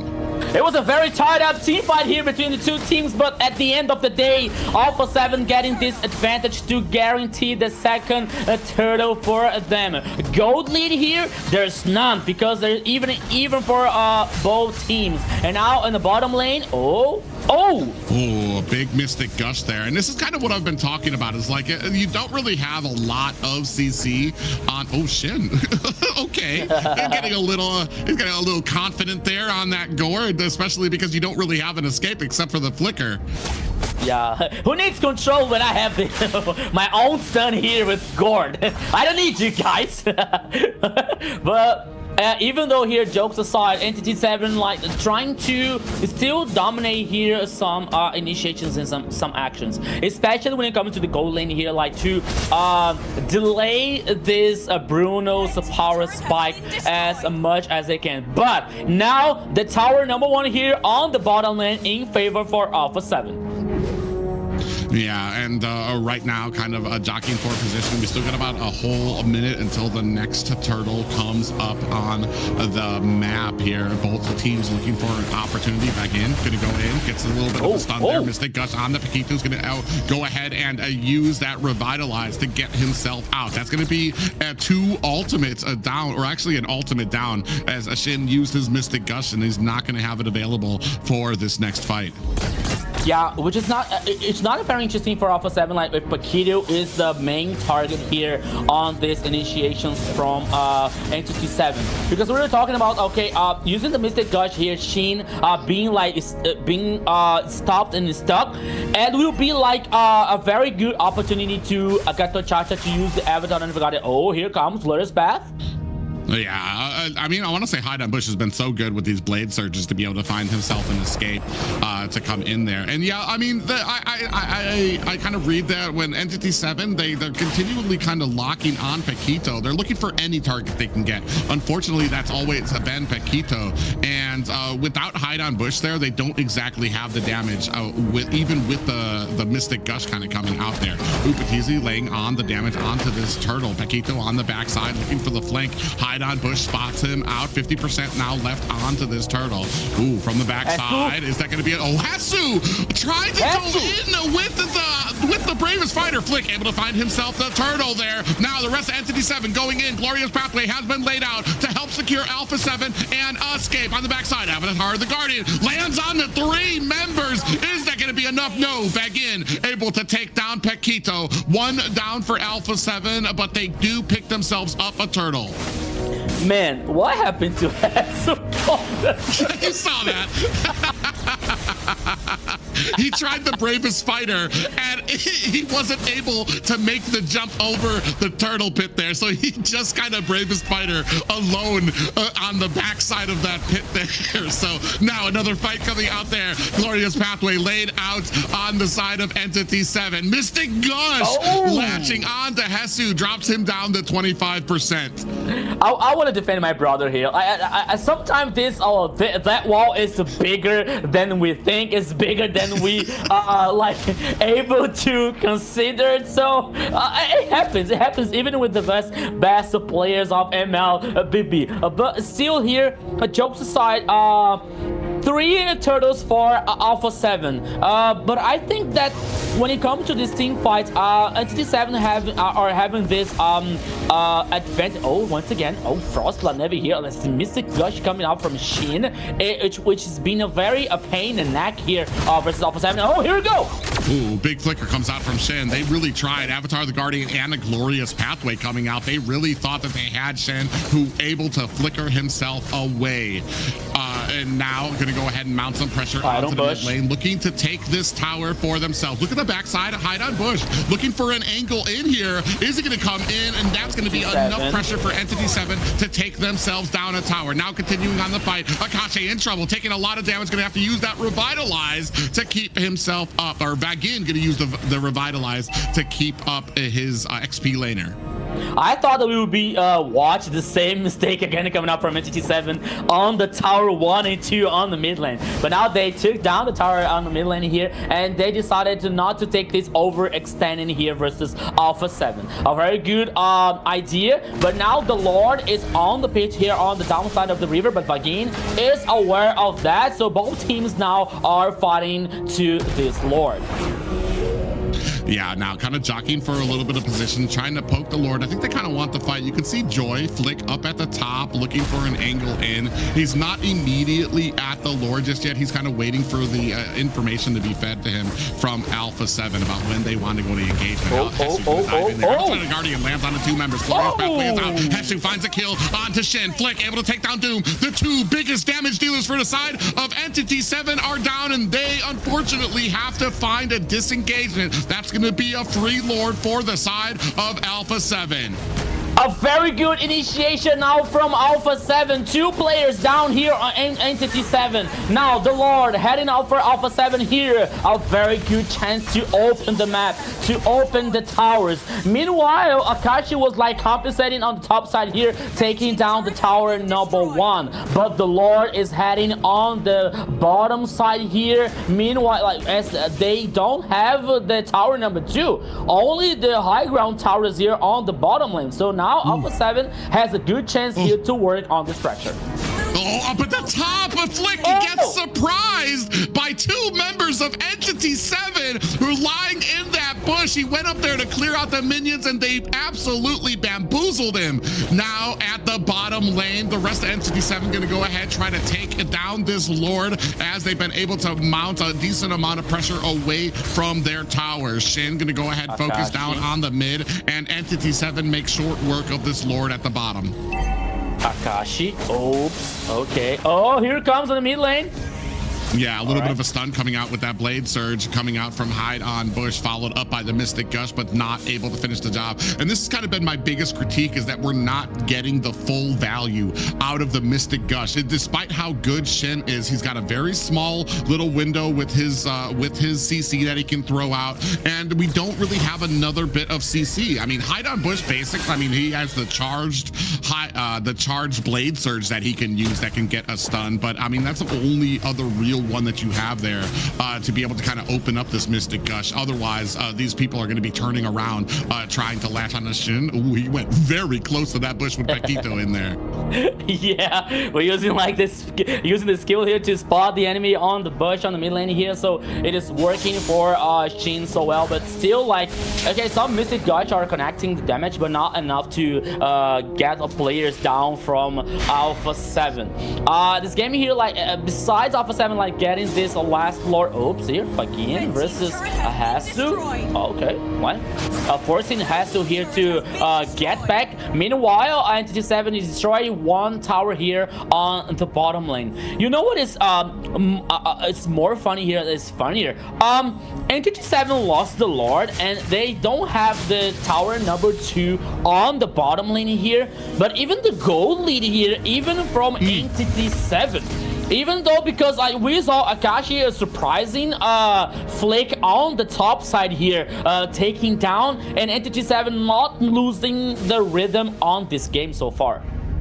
And this has been one of the biggest strengths for Entity 7. You might be able to match their pace, but I feel like their macro gameplay is pretty much unmatched here in the South right now. Even when you're trying to take it to them toe-to-toe, they're still going to be able to get the gold lead up. They're still going to be able to get the towers that they need. And you're going to always have Hide on Bush constantly farming, constantly doing what he needs to keep those stacks up to make sure that on the Suyo, he's still going to be as dangerous as he needs to be.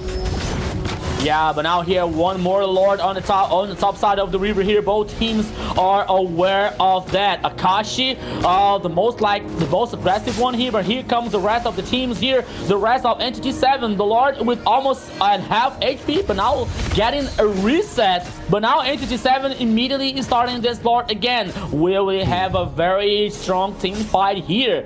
Once again, Lord it comes, Lord and goes, getting reset, gets off the pit once again. Both teams are baiting to bait the bait of the bait here, Private. Yeah, I mean, I think they realize how important this Lord is in this next fight. This could be the game caller. Their Avatar, the Guardian, comes out. Shin immediately flickers out of the way. Akashi caught in there. Out comes the Glorious Pathway back in. Running back, getting the healing. The rest of Entity 7 forcing onto Alpha 7, who's forced to disengage. Paquito goes down. Down goes Flick. A double, a triple for Hide on Bush. Oh my God, 4 down for Hide on Bush, trying to get this last Savage. A Savage for Hide on Bush to end the series for Entity 7, who will be going to meet the North American representatives. 1, 2, 3, 4, 5. A Savage here by Hide on Bush, and most important of all, the champion Entity 7 on the grand final of MCT AMER South, Zena. Wow, what a way to end it with a savage at that. Entity 7 taking the win here. Wonderful job by them. They just had really great team play and synergy that it was not a matchup at all against them at this point. Boy, let me tell you, that is how you end a series. Hide on Bush came back with a vengeance, a full savage to close out this game. And unfortunately for Alpha 7, who put in as much as they could, Entity 7 retained their title as the monsters of the AMER South. Yeah, look at Viking here with the sunglasses to take all the fashion style on this Entity 7's art on being the champion of the MCT AMER South. Well deserved for Entity 7. Different from yesterday when they lost through Alpha 7 on the upper bracket final. But today they came differently. Oh, even yesterday they won 3-0 from versus the DreamX, which gave them confidence here versus Alpha 7 once again. And in the best of 7 here, Private, they gave no chance for Alpha 7. Okay, what gave for Alpha 7 here? Like to get this little hope for the boys from Alpha 7, but even though Entity 7 with the full dominance, with the full confidence here, especially on Hide on Bush and Doom on the gold lane. Okay, last game here, Doom, no kills, but who cares? Because only Granger here, he has a high performance. But once again here, when it comes to when we talk about the solid team, Private and Xena, we talk about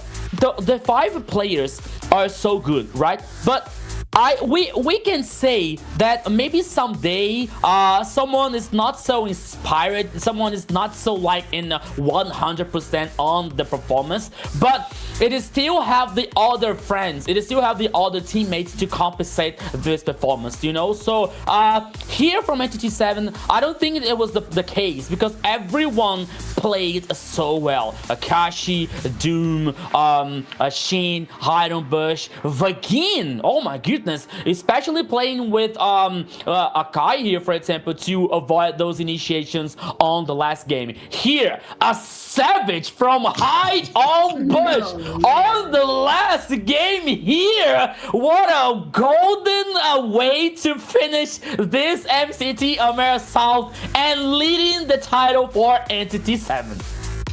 I think we already know who this MVP is, Xena. All right, now this is the kind of performance people remember. Hide on Bush over here, of course, getting that MVP with that savage at the end, just saying. 902 KDA, 56.5k total damage, 803 gold per minute. He was a beast on that field. Yeah.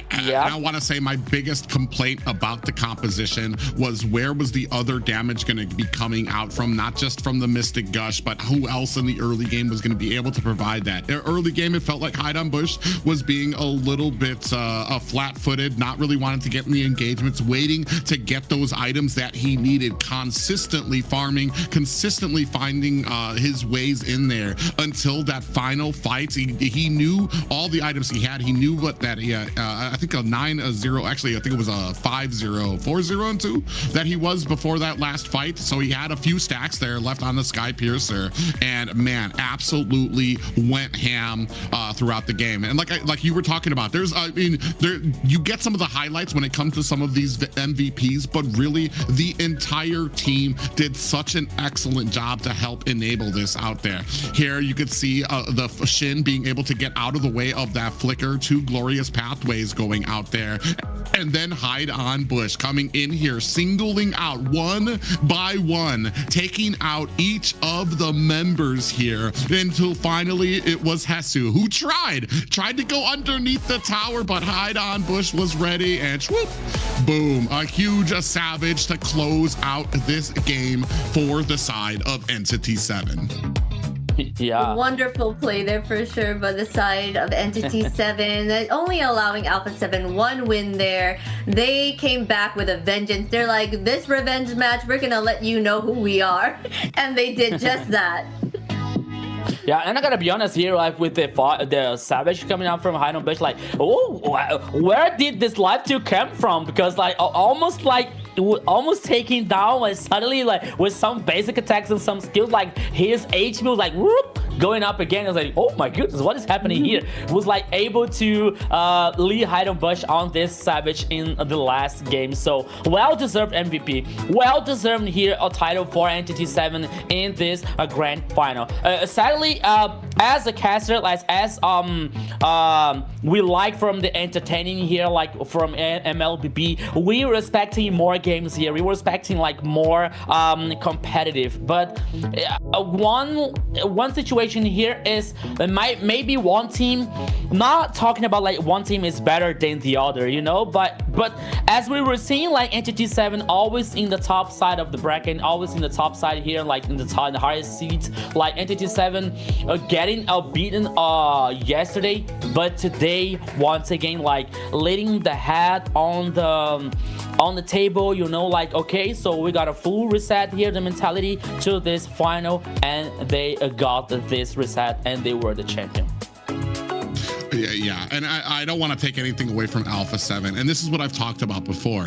When you get to this level of play, when one team has that ingredient, has the answer, and especially when they come up from the lower bracket, because I don't want to say they were embarrassed, but they had some things to work on, they're going to come back with a vengeance, and it almost sometimes seems overwhelming. And that's kind of what happened here to Alpha 7. Despite how good of a team that Alpha 7 here is, Entity 7 was still able to overwhelm them. They were able to find and close those little cracks that were in their armor that sent them down to the lower bracket, and they answered back quickly, firmly, and ferociously. And that thusly earning the honor here. And I know there's a lot of questions from people out there who might be a little bit confused, but that means that Entity 7 will be facing Alpha 7 North in the grand finals of the AMER tournament, which will happen, I believe, in 2 weeks as well. So that's going to be a live final, and I know a lot of people are very excited to see how that goes.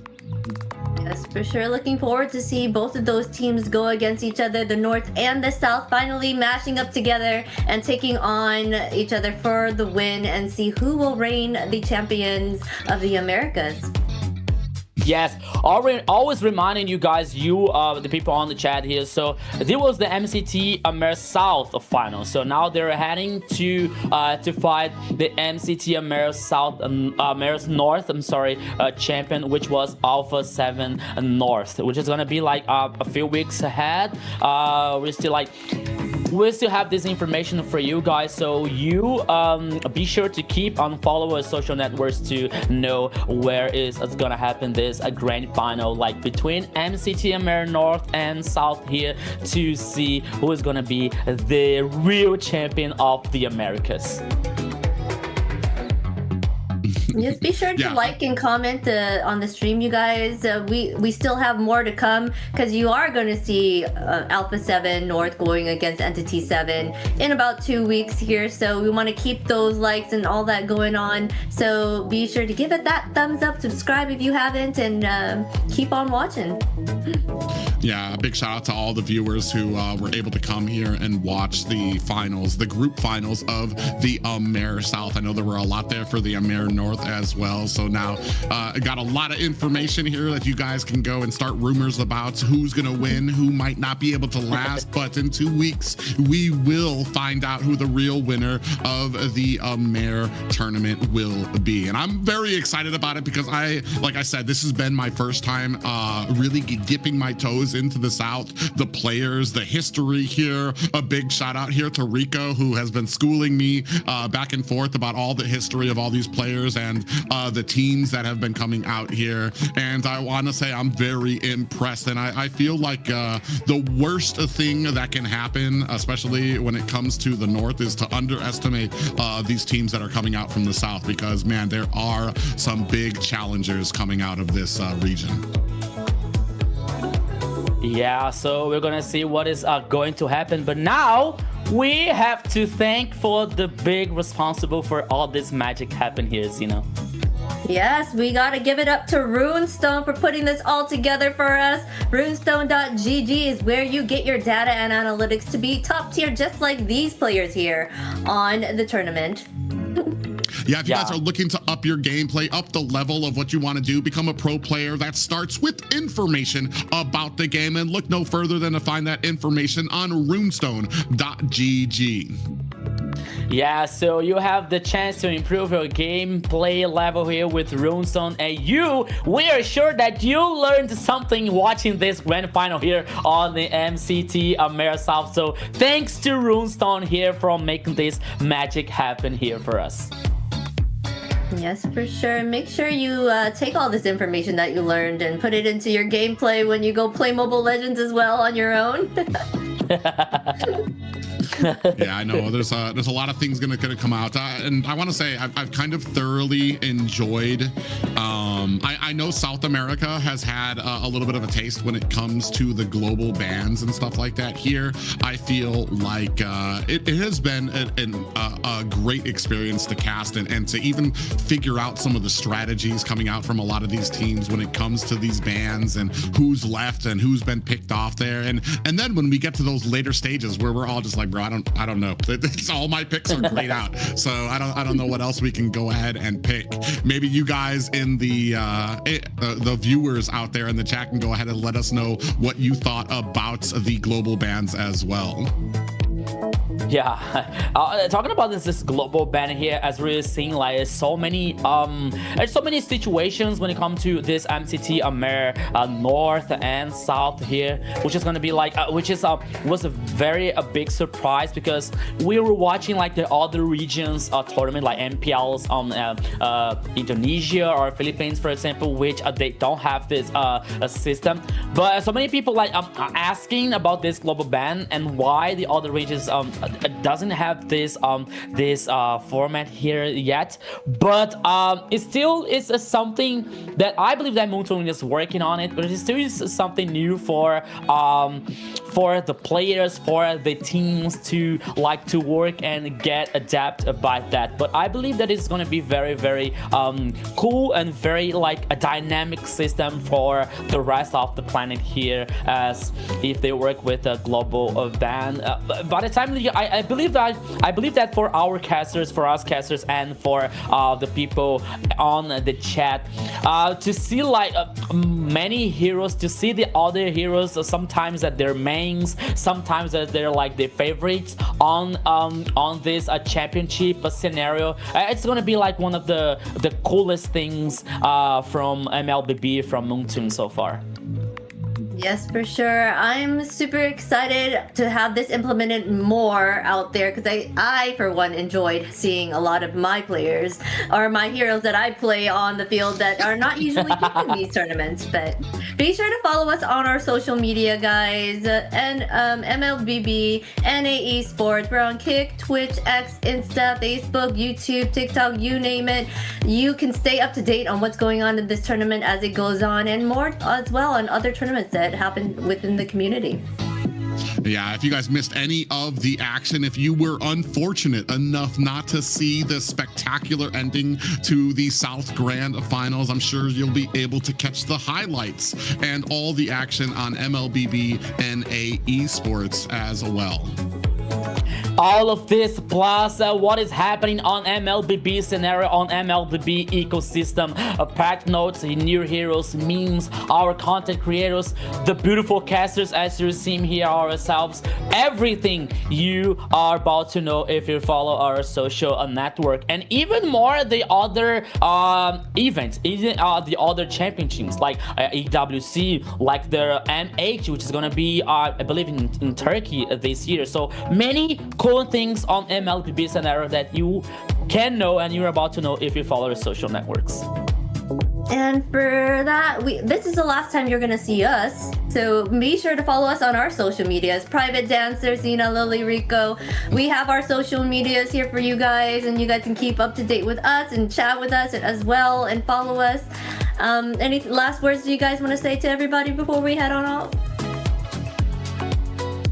It has been an absolute honor to cast for the South. I know for North America, it's been a learning experience because I know a lot of us didn't know a lot going into this, and I feel like I'm very honored to be part of the reason that we will know a little bit more going on into these grand finals. It's been an absolute honor. Like Azina said, unfortunately, this will be the last cast for us for this first season of the AMER South, but hopefully you guys will be paying attention and see us returning for the next season as it comes up and more news gets announced. For Zena, Rico, it has been an absolute honor to cast alongside both of you. Yeah, so as Travis said, go ahead, Zena. No, go. It's been an honor here to work with you guys, Zena, Private. You were amazing. Me as a Brazilian caster, like being on the English broadcast was a hard challenge for me. Being honest, I'm so sorry about my English level. I'm so sorry about anything here, guys. But this is what I love to do. This is what I like to do. Even though it's been a hard challenge for me, from the first day, meeting you guys and working with you guys, it's been an honor. It's been so happy for you. I'm gonna stop talking right now, so I'm gonna cry. So please, Zena. Oh, don't cry. It's been an honor passing along you guys as well. And with that, the journey comes to an end with an incredible South Group final here. From the opening matches to the Swiss stage, all the way to tonight's championship battle, we've witnessed amazing plays, unforgettable moments, and non-stop passion from every team that stepped onto the stage. Tonight, one team rose above the rest and earned their place as champions. To all the players, to team, staff, and fans, thank you for being part of this incredible journey and for making this journey so special. And from all of us here at MCT AMER South, thank you for watching, and we'll see you next time for more Mobile Legends action. Bye, guys!